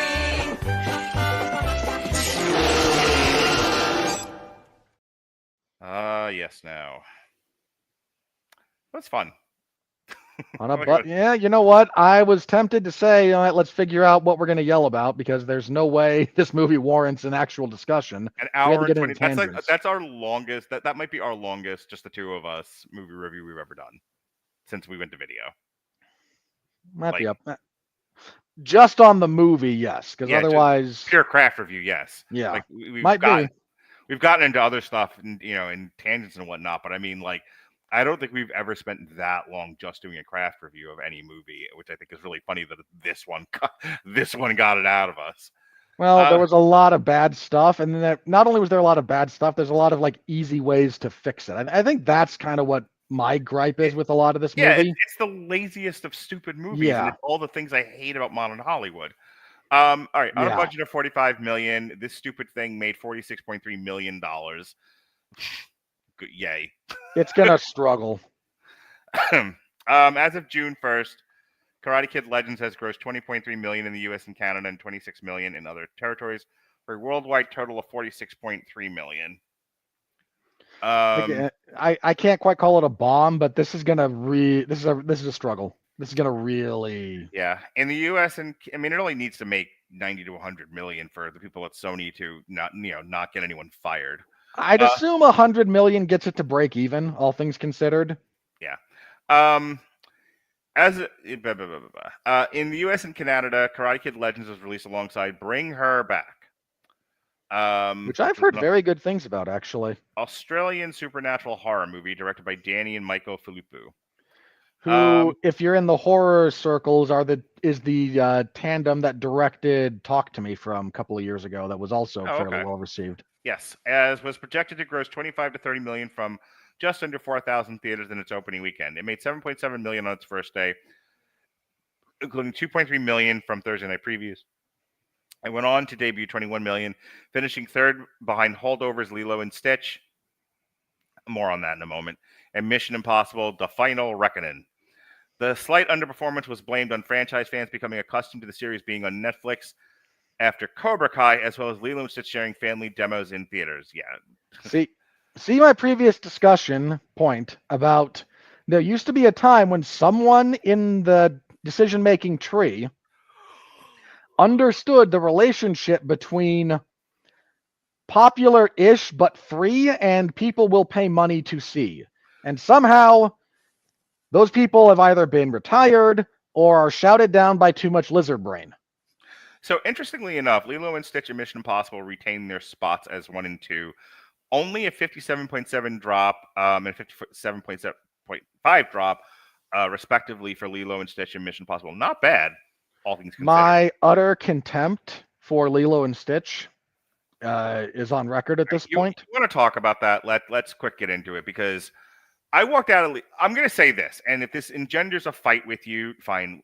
It's a day that ends in Y. I would prefer not to. It is my birthday after all. But if you're going to get all uppity with me, fine. I will take your uppityness. I didn't mind the ending. First of all, I purposely. Let me go back a step. When Alexis pitched me the idea of doing the on trial and having my kids on, she thought I would come on too, and I said, hell no. I don't want to watch the original. I just, it ended up also being the same day I was at Universal with Jonas and his classmates and Melissa. I was going to be in no mood mentally or physically to have to also then talk about a fucking Disney movie and its live action remake. So I said, I'm not doing it. And originally Dorian was supposed to be on. It was supposed to be her and Dorian and my two kids in a ladder match. It would have been fine. So I didn't get a chance to rewatch the animated feature, which means I went into this one cold, and I barely remember the plot to that movie. I certainly don't remember how it ends. I have no sentimental attachment to Lilo and Stitch. It came well after I gave two shits about anything having to do with Disney. I'm not the audience for this. And I took my kids because they wanted to go see it. I would not have seen this movie otherwise. That said, when we got to the end of the movie, and Ohana means family, as we all know. Family means tossing your little girl at your neighbor, saying, deal with that. And I, the strong, independent woman who don't need no man, will leave the islands to go to California to pursue a marine biology degree. I have no interest in foreplay. It's just right to the... Listen, Ohana means family, and family means nobody gets left behind. We all stick together. Or forgotten. But they made the decision, which I guess wildly divergent from the animated feature, where... Wildly is an understatement. The exact opposite. You could not have been more opposite unless you... Couldn't have been more opposite. So when it was happening, and they did the thing with it where everyone gives the girl permission to go to college, and Lilo and Stitch are going to stay well handled and in care of the neighbor, foster parent, whatever the hell she is. It didn't touch me in any way, shape, or form. I was like, good for her. I'm glad she gets to go live her dream and go to college, and the child is safe. Literally my reaction. I walked into this going, well, certainly nobody will have a problem with Lilo and Stitch. Surely this movie will not engender the kind of hatred that the last couple of Disney remakes have. Surely this is a big win for Disney. 2 days later on TikTok, every fucking person with a TikTok account is doing the Ohana means we leave our children behind bit. And I'm like, oh, I guess I missed something here. I don't even think my kids and Alexis dealt with it that directly. I think they touched on it, if I remember correctly, having listened to the show. But I don't think they spent more time discussing the absence of drag elements and the cultural appropriation therein than they did on the ending of that. But that's where everyone's stuck on. Okay. With respect to the people involved in the on trial for that show, because I'm not trying to throw shade. They are my children, after all. No shade. No one on that show was equipped to not go down the rabbit trail. So you do a very good job of keeping us from going down rabbit trails. Mm-hmm. There's a thing over there. We're going to go that way. Yeah. So which is just a way of saying, like, structurally, no one there was equipped to, like, okay, this is a big deal. Let's make sure we talk about it. And instead, like, okay, so here's drag culture and why this is a thing. That's fair. And that's a rabbit trail. We're just going to go down and see where it leads. Instead of, no, this is the bigger deal. Literally the most interesting thing any of them said on that show, in my opinion. And I know this because I cut it for TikTok. But I will now come down from the podium and give you the floor to explain why this was a travesty. Because apparently it is. And I'm not arguing that point. I'm saying I didn't realize it was a travesty because I don't care enough and I didn't watch the cartoon. Well, you have to watch the original to understand. I get it. I get that now. And here's the thing about this. If this was just a movie about a chaotic alien that landed... Hang on. Boy, isn't it nice to not talk about Superman and Fantastic Four for 1 week. Keep going. I'll leave that aside. Yeah. So, if you had done this exact same movie, changed everyone's name and called it something completely different, if this was Alf, okay? This was our Alf reboot. No one cares. Yeah. When you decide to remake a movie, that's what you're doing. I'm not saying you can't tinker with it, because you're changing from animated to live action. Cinderella. Again, there's room to play. Yeah. This is the equivalent of Cinderella deciding, no, I don't want to get married. I like girls now. Okay. Point taken. That's why it's an issue. It doesn't help that they took a character who was not the villain and made him the villain. Yeah. That complaint I buy. It doesn't help that you decided Zach Galifianakis was a good voice casting choice for that. My son's explanation for why Zach Galifianakis takes up so much screen time was really hilarious to me. He was like, well, they don't have the budget to animate the characters the entire time, so sure, they have to have actual people running around. He's not wrong. This is another one of those things that was initially like Disney Plus. Yeah, right. So we don't have the budget for that. We don't have the budget for the giant, like, orca anthropomorphized alien who shows up and is the actual, like, antagonist at the very end. We take a really funny character. Can I tell you, my son said Lilo and Stitch is the worst movie he's seen this year. He fucking hated it and damn near made Lily cry. Well, I can't take him that seriously because he's now seen Karate Kid Legends. Yeah. Yin and yang. Literally. But point being, like, again, Lilo and Stitch is when you set out to remake a movie, you can play, you can't do a 180. Yeah. This kind of does a 180 at the end. Yeah, at the end, Luke Skywalker at the end of Star Wars, Luke Skywalker, instead of blowing up the Death Star, joins Darth Vader. Pretty much. Yeah, I get it. Moving on. So. Mission Impossible, like I said, Lilo and Stitch maintained. That movie also managed to make Hawaii look ugly on screen. That takes effort. Mission Impossible is number 2. Karate Kid debuted at number 3. No, and will probably be 10 by the end of this weekend. Almost certainly. Final Destination fell from 3 to 4. Bring Her Back debuted at number 5. Sinners 5 to 6. Thunderbolts, which is now Oof. pulled from theaters and has officially flopped. We need to have a talk about this real Well, briefly. if we're going to do that, Thunderbolts has officially completely flopped for Marvel.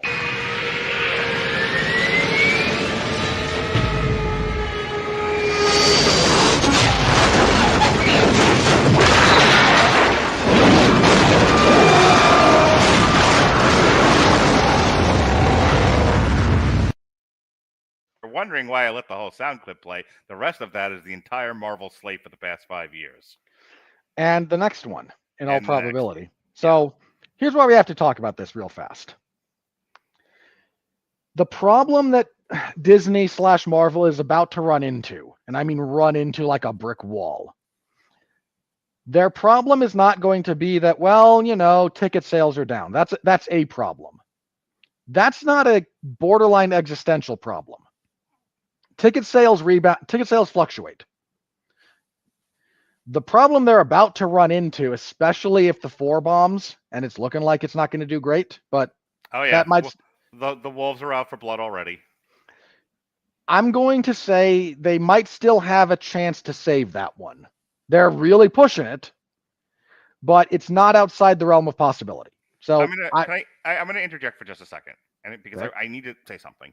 I put out a couple of different TikToks talking about Superman and the rumored the reshoots and the rumors about why they were reshot, and I can't find good reporting on it, which was people's contention with me talking about it in the first place. Here's the thing.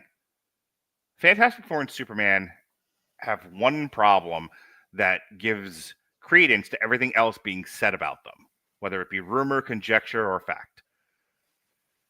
Robert Winfrey. Mark. Films lock 6 months before they're released in theaters. For you people who come to hear us talk about movies and sometimes learn a thing or two about theatrical exhibition, locking means they're not editing anymore. They're not reshooting. They're not adding anything. They're not subtracting anything. The film is literally locked in a reel And shipped. It distributed. This is not something that takes overnight, even in the year of our Lord 2025. You have to physically ship this stuff to different theaters in different places. Maybe you have to do some minor editing to take the ghosts out of your movie for China or the gays or the blacks, whatever. You have to do different things. You have to add languages, whatever. My point is, films lock 6 months before they're released, generally speaking. You might push it to 3 to 4 months, maybe. But that's it. After that, you have hit the wall. We're done now. And for the next 3 to 4 to 6 months, nobody is tinkering with this film. They're still editing and shooting scenes for Fantastic Four and Superman, allegedly. The movie comes out next fucking month. This should have been locked a while ago. We are now making the same exact mistakes with Fantastic Four and Superman that they made with Brave New World and Snow White, and you know how that ended, and several others over the last couple of years, because between the studios and the production companies being bipolar and incompetent, we can't get films competently locked in the time they're supposed to. And that is why I put the information out that I did on TikTok that Superman fans got all upset with me about and said, why can't you? Well, And then said, why can't you just let us enjoy things? And I heard another voice in my head and I was like, oh boy. Anyway. hang on. They're not Superman fans complaining about that. It's James Gunn fans who it turns out, are damn near as insufferable as Zack Snyder fans. Yeah, have I told you that I got called a Zack Snyder fan? Because you've been with me for the past 10 odd years, and you've reviewed the entirety of the DC slate from Man of Steel all the way to Aquaman 2. Yep. And got to hear just how much I was praising Zack Snyder the entire time. Dude, we reviewed Rebel Moon Part 1. The movie I fell asleep through several times. And didn't miss anything while you were asleep. Lots of pornographic shots of grain, from what I understand. Yeah. Well, the ability to do this digitally has ruined a lot of people's thought process about locking a movie because it's easy to ship digitally. Yeah. And again, that's messing with how a lot of people are thinking about this, and that's a whole other thing.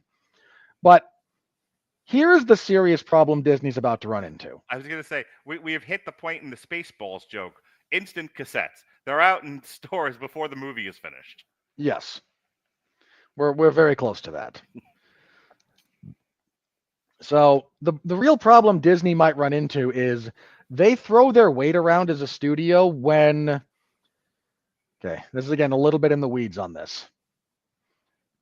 When a theater chain brings new movies in, they decide how many screens it goes on, right?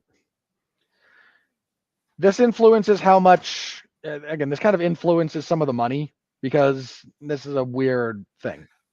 So, just as an example of this, I had to watch Karate Kid on a digital screen, and my kids were like, "What fucking lowbrow, hoi polloi digital screen did you bring? Father, was the Dolby Cinema not available? Could we not see the Karate Kid in IMAX? Why are we slumming it with these people?" And I said, time was a factor. But Disney throws its weight around. And this happened with Mufasa. Disney really pushed everyone to no, more copies, more screens. When you try to take up as much real estate on a screen, as much theater real estate as Disney likes to command, no theater chain is happy with what Thunderbolts or Brave New World is doing. Right. They could be showing something else that could draw more money. Whether it would or not, who knows, but they know what they're getting with this. For Disney, somebody did the math on this. Again, this is like insider math. So back of the napkin, take it with a grain of salt. But with the number of screens that Disney likes to command and insist upon in some respects, their movies need to go between $700 million and $1 billion to box office. I can tell you how many times they've hit that mark in the last 3 years. Once. It was Avatar 2. Which I'm not even counting for them. So then prior to that, it was... Well, Mufasa hit about that. $1 billion? Between 700 and $1 billion. Okay. That is correct. It's about there. Yeah. But when you need all of your stuff to do that, to justify the amount of screens you're taking up, and you've released nothing but flops for the MCU, when the next one comes out, in theory, they're not going to have the same cachet to look at everyone and look at the theaters and go, here's Fantastic Four. I'm going to use that as the hypothetical here. It should be showing on 4 screens on your megaplex, minimum. And the theater owners go, okay, you do these drawing a lot of money. There's a lot of traffic that comes through for these movies. We'll take 4, we'll take 5. That's how many screens we're going to have running these things. If 4 flops, and again, it looks like it might. I'm not nearly as out for blood about it as other people are. So I say that it might, is where I'm leaving that one.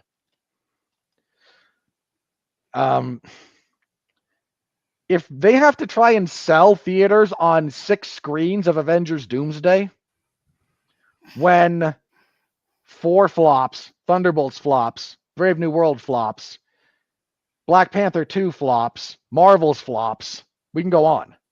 They're not going to do it.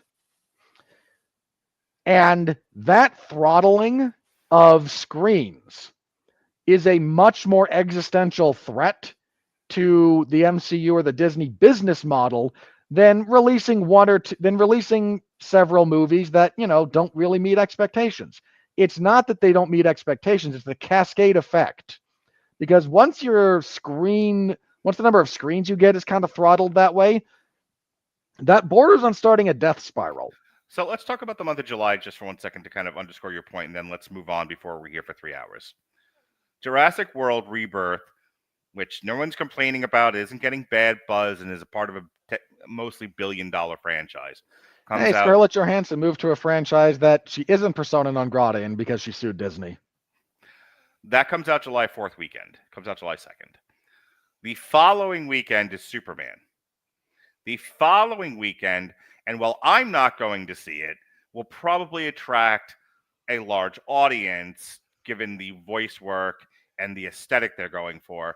You have Smurfs from Paramount, and then you have the I Know What You Did Last Summer remake. And then Fantastic Four, which, if what you're saying is true, Fantastic Four is now going to have to compete with Smurfs, I Know What You Did Last Summer, Superman, and Jurassic World Rebirth for screens. Yeah. And in years past, there wouldn't have been a question. It would have gotten what it wanted. But Disney can no longer hold movie theaters hostage anymore because they don't have the buying power that they used to, because people aren't I mean, I don't want to go through a whole thing, and it will be here forever.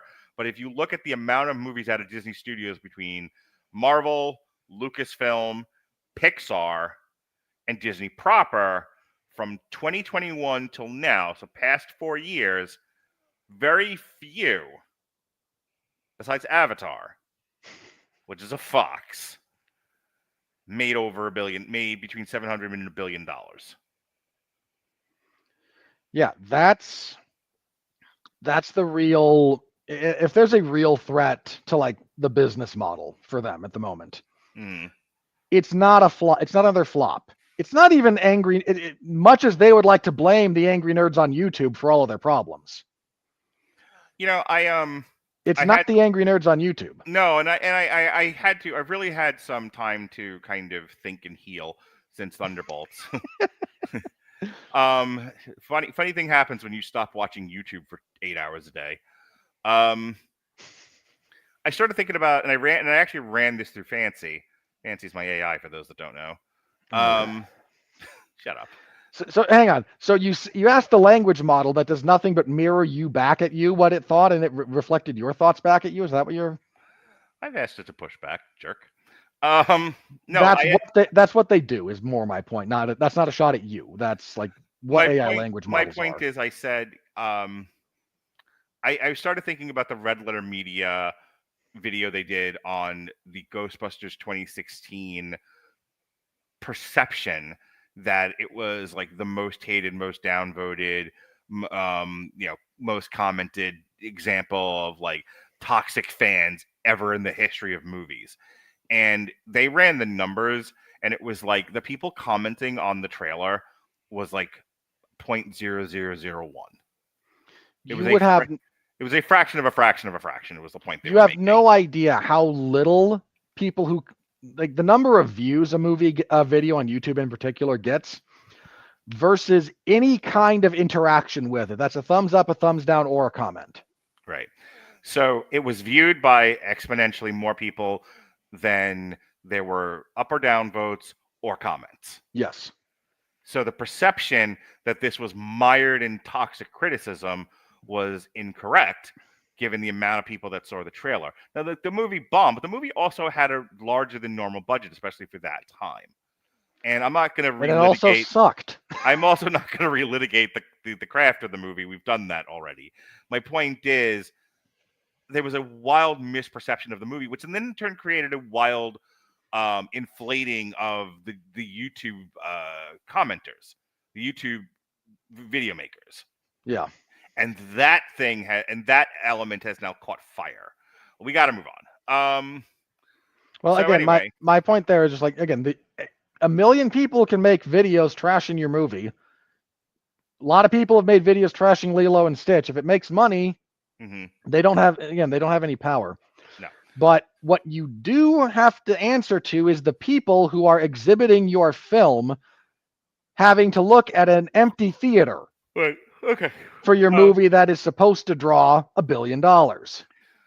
Friendship fell from 7 to 8. I saw Friendship. It's weird. Moving on. The Last Rodeo fell from 6 to 9. J-Hope Tour, Hope on the Stage in Japan, live viewing, debuted at number 10.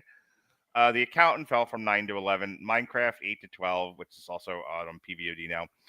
Peppa Meets the Baby Cinema Experience, debuted at 13. The Phoenician Scheme, which my son wants to see because he doesn't know Wes Anderson. You should get to know Wes Anderson movies. He might like them. He might. They're very his speed. That debuted at 14.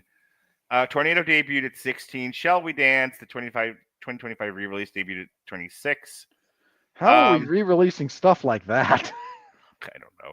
Ghost Trail debuted at 31, and that was the weekend that was. Really quickly, worldwide, Ninja still almost $2 billion, no movement there. Minecraft, almost $1 billion, no movement there. Lilo and Stitch jumped to number 3 at $613 million. Surpassing Stuck in the Mud, Captain America Brave New World 415. Also Stuck in the Mud, Thunderbolts officially now has not made $400 million. That is horrible. Yeah. Mission Impossible. You know, here's the other thing about Thunderbolts, real fast. Yeah. There's no excuse. If you're a Disney executive, you don't have any sand to put your head in on that one. Nope. You have lied to yourselves for a long time about a lot of the problems with your movies. And you finally made one that is sort of missing a lot of the elements that you thought were what everyone didn't like about your movies. And turns out it didn't help.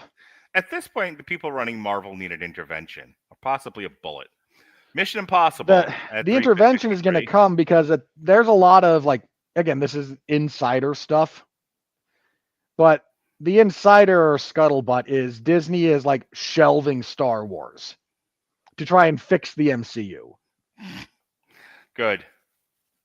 Sinners, currently at number 7 at 350. Final Destination Bloodlines at 230. Snow White. Hey, Final Destination beats Snow White. We're all happy. But Dogman under Snow White, god damn it. I'm not going to keep reading this. Everything's pretty much where it's been all year. Coming close to the top 10, but not quite getting there, are Bridget Jones, Mickey 17, The Accountant, A Working Man, The Amateur, The Monkey, King of Kings, and Star Wars Episode 3 from 20 fucking years ago. Hot damn. One of them days could not beat a 20-year-old re-release of Star Wars Episode 3. Next weekend is Ballerina from Lionsgate. The Life of Chuck, which my son wants to see, from Neon. And that's it for stuff in theaters. Your son wants to see The Life of Chuck? He said it to me, and I took a moment to figure out what the hell he was talking about. By the way, The Life of Chuck is the Mike Flanagan. I believe this is a Stephen King movie. It is. Yeah. So, yes, my son, smart boy. He has eclectic taste. He does.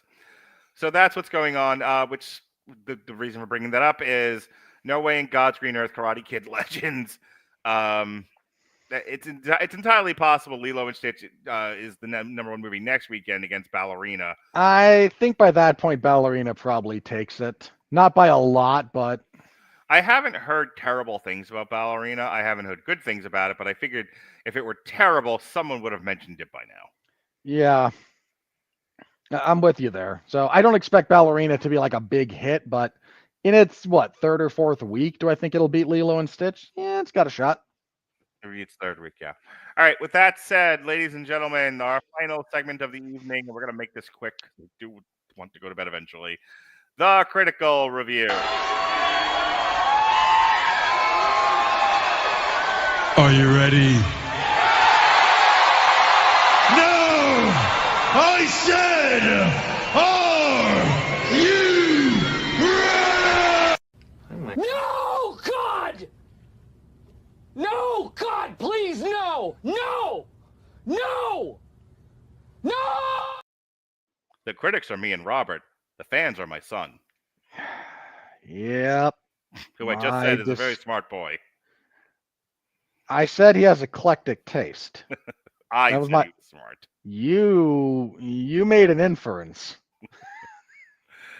Yes. I've already gone away from it, but it was like 50 some odd. Fuck, I'll just go back. It's 59 on the critics and 90 and Yeah, 90 on the fan. Hey, go to top critics. Why don't you go down? Yeah, 59. Yep. All audience. And it only drops 3 points. All right. Now we can go. Once again, there are enough people distracted by jingling keys that this is successful to one degree or another. And amazingly, the AI did not have a critical consensus on The it. AI couldn't even be bothered to multitask in this thing. Alrighty. Jeffrey Harris. He can still be our friend at 401mania.com. At its worst, Karate Kid Legends provides an uneventful franchise follow-up that does not trample over the previous films, but fails to elevate its storyline to past heights. That's about the kindest thing you could say about this movie. Sean P. Means of the movie Cricket. First-time feature director Jonathan Entwistle somehow manages to make a 94-minute movie that feels tedious. Yes, he does. Yes, he does. Yes, he does. Randy Jones of Randy Reviews. Wax off. Oh, fuck off. Karate Kid Legends provides a momentarily fresh, captivating twist on the formula anchored by star-making Ben Wang performance. Wax on. It is ultimately another ho-hum legacy sequel that is so preoccupied with fan service it loses its kick. How is this a star-making turn from Ben Wang? He's a cutie patootie. Hang on, look, he's likable enough, but like, are we that hard up in Hollywood for a star that this qualifies? Alan Nia Film Thread. I don't like this guy. He shows up on Chris Gore's thing every once in a while, and I don't love him. Jonathan Entwistle's Karate Kid Legends may not be the Karate Kid story we grew up with, but it offers a new generation their own martial arts hero in Li Fong. How is this guy a hero? Yeah. That's all ridiculous. He's trying to make sure he still gets invited to parties. Oh, absolutely. No true words have ever been spoken. Nell Minogue of Movie Mom, top critic. We're in familiar but not unwelcome territory. No surprises here, but sometimes that's just fine. Lady, try harder. Okay, you telling someone who said it's fine to try harder is a little rich. She gets paid for what she does. Fair. So if we start actually generating money with this, will you retire? It's fine. No, only because it annoys Ronnie. Fair enough. If you can't amuse yourself. Speaking of amusing, me at least, future ex-Mrs. Robert Winfrey, Carla Hay of Culture Mix. Not to be confused with the curvy film critic Carla Renata.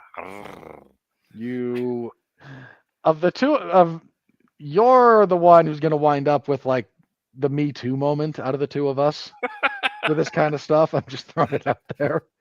Karate Kid Legend crams in stories about kung fu, boxing, and karate to mixed result. It's sometimes unfocused. Sometimes. But gets by on the cast appealing performances. It's not like Cobra Kai. It's a tribute to 1980s style filmmaking. The problem is, like, its attempt to echo that style is so half-baked as to be non-existent. Local tackling dummy, Travis Hobson of Punch Drunk Critics. That's a good one. Sure, the story is kind of weird, and it involves Joshua Jackson flipping pizzas and learning kung fu. Ugh. But its charms will win you over if given the chance. I gave it a chance, and the hell they did. Like, I walked into this movie wanting to hate it. Yeah, I figured this was going to be light fare. I figured we get some fun stuff with Jackie Chan, you know, pinching Ralph Macchio's nipples. And, ugh. Well, I think we're all out of people. None of our like normal people saw this, it looks like. They reviewed other better movies. So I will end with Pablo O. Schultz of Clarendon. Fans will surely only want to see their old idols exchange, if not blows, some playful banter. And since they had to pay for that movie, that the fun doesn't disappoint them. There's some of that fun, not disappointment. Full review in Spanish. Yeah, I'm going to assume there's some translation issues there, but also no. Dude, if you went to see this movie because you wanted to see Jackie Chan and Ralph Macchio play Odd Couple, You are sorely disappointed. you got nothing. Gabriela Meza, Ferreira del Foco. Cliches fly like kicks, but charm keeps this nostalgic sequel on its feet. Oh, please. Mark, I saw someone say something the other day. What'd you hear him say, Robert? They were going back about 15, 20 years. How far back, Robert? Yeah, about 20 years. No, you're supposed And they to were say looking up quote You're unquote supposed- bad movies from the 90s and early 2000s. You're supposed to say way, way back. Way, way back, Mark. Thank you. They were looking at bad movies from like 80s, 90s, early 2000s, like stuff that had bad reviews. What was considered a bad movie Right. in 1998? You would not believe how much that baseline has shifted. There's a line from City Slickers that's kind of always stuck with me, a whole exchange. Billy Crystal is at his job. He sells airtime for a local radio station. His boss, I want to say it's Jeffrey Tambor, comes in and plays for him a cassette of a very heinous, aggressively pathetic jingle for a pizza guy. I remember Plays this. it. I remember this bit. And Billy Crystal looks at him and goes, "What do you want from me? I didn't write it." And he goes, "No, but you bought it and you put it on 3 times an hour during drive time." And he sits down across from him and goes, we've been here for a long time together. This stuff used to come across our desk and we'd work with it. We'd talk to the people. We'd try to change it. My God, man, we used to make fun of people who bought crap like this. And I can't help but think that somewhere in Hollywood, there's an old studio head who's looking at what some other guy who's just tired of being yelled at by the writers below him about postmodernism and feminism and all that jazz. And he stopped caring. He stopped editing. He stopped working with them. He's just rubber stamping things. And this old studio head walks in and sits across from this guy, and he holds up a script for Karate Kid Legends or the Marvels or anything like that. And he goes, "We used to make fun of guys in the 80s who bought crap like this. You were there, you know. If you had to try and sell the scripts that are being rubber stamped because they're legacy attachments, you couldn't do it. The baseline for good movies and bad movies has shifted so far down in my lifetime. Your lifetime, it's your birthday. I'm like, you feel old. What was considered a bad movie in the 80s, Mark? Ishtar. What would happen? Okay, not that. Let's not go to one of the worst movies ever. I like how your reaction was, ooh, what you said. But seriously, like, what was a bad movie in the 80s? I don't know. What year did Battlefield Earth come out? Sure. Battlefield Earth would not be the worst movie I've seen in 2025 if it came out. Think about that. Grease 2. Still, same thing. If you released Grease 2 in the year of our Lord 2025, is it worse than Karate Kid's Legends? No, it's not, because Grease 2 had a coherent narrative. Is it worse than, what's the other one that we were yelling about last a couple of weeks ago? Thunderbolts, Final Destination. It's worse. Is it worse than Thunderbolts, script-wise? Is Grease 2 worse than Thunderbolts? I'm sitting here in my head singing Cool Rider. So I'm guessing. Michelle Pfeiffer, she wanted a cool writer. She wanted a writer that's cool. It was very simple. Are any of those worse than The Electric State? Okay, that's the one you're talking about. As another example, like, seriously, this baseline, the quality, the standard of quality has declined so much. Batman and Robin. Okay, is Batman and Robin worse than Thunderbolts? See, I don't think so, but I think it's better than Batman 3. Yeah, you're a little crazy. Superman 4. Yeah, that's pretty bad. But hang on, no, I got to think. There's good. Superman 4 has a very silly premise. Superman 4 also still has Christopher Reeve as Superman, and it does have Gene Hackman as Lex Luthor. Darkman 2. Die, Darkman, die. Is Darkman 2 worse than a Minecraft movie? It's actually not. No, like I said it out loud, and I know the answer. No. Oh, God. So, to everyone out there wondering, like, what are we doing with this exercise? This is the sliding baseline of film. Mark and I are trying to hold the line, but man, I would kill for a mediocre 90s movie to come, quality-wise, to come out these days. Jesse and I just did, I don't know if you watched it, Jesse and I did the triple feature of Pump Up the Volume, SFW, and SLC Punk, and I would So take... the angry white teenage movies from 30 years ago that now white middle-aged men identify with way too much. Shut up. But I would gladly take SFW or SLC Punk over this. Yeah, I would agree with that. You know, and actually, I'm sure Jesse would take Pump Up the Volume over this too, because he didn't like Pump Up the Volume nearly as much as I did. He liked SFW, and I said we get along so well, and yet we like nothing. Jesse's just a really likable guy. It helps. He is. He's a nice guy, Eddie. All right. So anyway, that I had to mention that, man. Like, if you had to try and sell the script for the Fantastic Four, not have Marvel go to you and say, write a Fantastic Four script. If you wrote that script and you had to go to studios and sell it, could you do it? No. I would submit to the jury, no. Most of these would not get made to begin with. But here we are. You know what's funny? Be the last thing I say, and then Clowns? the plugs. Prop comics, no. No. I don't know where competency died in major mainstream movies. I wish I could pinpoint it, man. We need to figure this out. We need to like go back through, because there have been movies that aren't entertaining. Yeah. For as long as there have been movies, there have been movies that that were too weird. They didn't understand, but generally speaking, they were still competent. I remember the big thing with what's his nuts, the Nostalgia Critic. The Nostalgia Critic does one of his more famous videos is his Batman and Robin review, and it's a lot of jokes. It's a lot of him screaming about a bat credit card.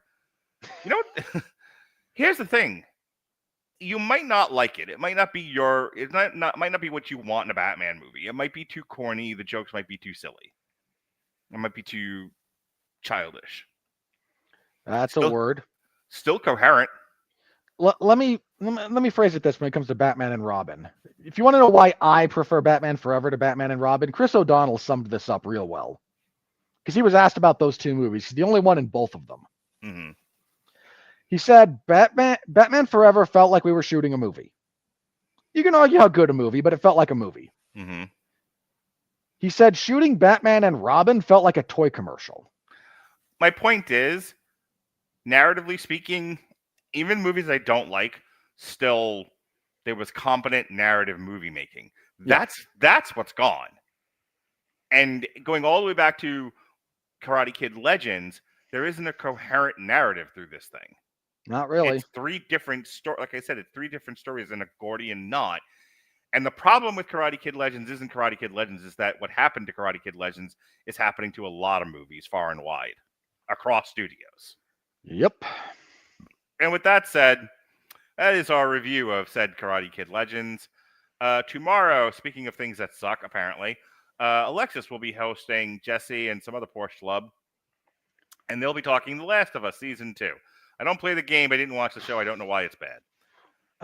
Okay, hang on. I can do this for you real quick. No, you can't, but go ahead. Yes, I can. So, big selling point for The Last of Us is the relationship between Joel and Ellie, right? This is the heart of the story. Yep. The Last of Us 2, both the game and the show, set like 5-ish years after the events of the first game / season. In the first couple of episodes, or like first hour, I think, or so of gameplay, I haven't played the second game, but I know what happens. They kill Joel. And his replacement is Ellie's girlfriend. Narratively. There's nothing like that dynamic at play between those two. Right. And at least, okay, if you want the biggest damning indictment on season 2, you can look at side by sides, because there's a few different scenes they recreate 1-to-1. When the motion capture is more, because the Last of Us is done not just voice acting in a booth, but motion capture for all the physical stuff, as well as the acting and voice. Like that's the whole thing. They put on the suit and then we digitally do the thing.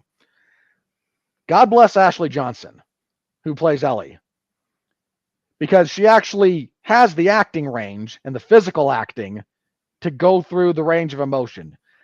When the video game looks more human and haunted than your actor, you have a problem. Okay. Well, they will talk all about it tomorrow. And then we'll be back on Thursday. It'll be myself, Robert, and Jesse, and my birthday party. We're all going to wear hats. I will not be wearing a hat. There'll be a banner that says "Happy Birthday." Actually, I could wear a hat. Would you like me to wear a hat, Mark? It'll also say "Mission Accomplished." And we'll be talking reffin' movies, because that's what all good boys do. We'll be talking Drive, Bronson, and the Neon Demon. And then that's it for this week. I will be at Metallica Friday night. God bless you. I'll be stuck watching SmackDown. I'll be watching Worlds Collide and Money in the Bank on Saturday, and then Sunday I'll be watching Metallica again. Next week is John Wick Ballerina. Harry and I will review Worlds Collide and talk what's going on in the world of wrestling. Pride Month kicks off a week from Thursday. With myself and Sean Comer talking shows we should have done last year. The Adventures of Priscilla, Queen of the Desert, To Wong Fu, Thanks for Everything, Julie Newmar, and Hedwig and the Angry Inch. So that's what's going on there. Yesterday, as a matter of fact, kicking off my birthday week, Jesse and I had a wonderful discussion of Stripperella. That was fun. In the week prior, it was a fun show. Yes, and Jesse and I also talked, again, Pump Up the Volume, SFW, and SLC Punk. Last week, Robert and I reviewed Mission Impossible. The kids and Alexis reviewed Lilo and Stitch. My son and I went to go see Ninja Sex Party. Don't ask. And then, as we've been saying all show, me and Sean and Pat talked the Karate Kid trilogy, and a fun time was had by all, and that was the weekend that was. Alrighty, Robert, your plugs very quickly, please. I cover mixed martial arts and professional wrestling over at 411mania.com, WWE SmackDown on Fridays, and boy, WWE is about to step in it. You saw they fired R-Truth. Yes, and everyone's revolting. They're always revolting, but now they're rebelling. Yes, damn it, you fucking beat me to it. It's one of my favorite lines. Well, Carlito's been given the axe, and there's a bunch of contracts they're not renewing. Yeah, Miz is already packing up his shit, from what I understand. He has removed all WWE stuff from his social media profiles, unfollowed them. Yeah. I'm no big fan of The Miz. If I never have to watch him or hear him again, I'll be happy. But he's not the kind of guy you don't want in the locker room, you know? Mm-hmm. Sure. So TK, more so than John Cena, he is the very definition of a company man. At this point, yeah, I'd buy that. So TKO is hollowing this thing out, is kind of the long and the short of this. And I know that's what they're doing because I was here when they did it to the UFC. So we'll see if they can fix some of those things. But man, you can't fire a guy like Truth who was loved by the fans, drew money, moved merch, and everybody in the back loved him. Ron Killings is good people. He's more than his number on a balance sheet. Yeah. Carlito, fine. Ron Killings was one of those guys where no matter what you threw him, he made gold out of it. And the only reason why it wasn't better was because the company never really got behind him. It was they would give him a hand grenade, wait for him to bobble it and blow himself up, and he would turn it into a nuclear missile that he shot somewhere else. Yeah. and then they would come behind him and shoot him in the back. Yeah, dude. And again, there's other people I would have let go first, personally. But, you know, I'm me. I'm not Triple H. He's successful. I'm not. So I'll be covering SmackDown on Friday, and I assume there will be some We Want Truth chants, but don't know. We'll see. This is the go-home show for Money in the Bank, so not much will happen. It's 3 hours, and it sucks. Yep. All right, folks. Then, hang on. Sorry. Uh, Saturday, we'll be covering UFC 316, 2 title fights. They're in Jersey. So tune in so you can find that in the MMA Zone of 411 Mania. If you want a full preview, listen to the 411 Ground and Pound MMA podcast, where I review this last week's show, which was some combination of the worst and or most irrelevant UFC event, maybe of all time. They only had 11 fights scheduled when the event started. There were 3 weight misses, and the main event fell apart as Macy Barber was at the gorilla position, which Mark will understand. I heard about that. Cursed doesn't begin to describe it. And so now we're moving on and trying to put that unpleasantness behind us with Merab and O'Malley 2 and Kayla Harrison getting a title shot. So we'll see. Listen to that if you're interested in my ramblings on combat sports. I also talk about the 2 new lawsuits facing down the UFC, because somebody's challenging their binding arbitration clause in their contracts. UFC's new thing in their contracts is you sign away your right to be part of a class action lawsuit. And somebody's saying, I think that doesn't hold up to legal scrutiny. And Phil Davis is suing them for the length of their contract, citing it forming an uncompetitive marketplace. And he's not whistling Dixie. So we'll see what happens with those. Lawsuits take time. And the BJ Penn situation, which is just getting sad, and I really hope it doesn't turn tragic. And on this note of sad, hopefully not tragic, I think we can end this particular episode. Folks, thank you for joining us on Damn You Hollywood. He's Robert. I'm Mark. He's Robert. I'm going to be 50 next year. Be well, be safe, and behave.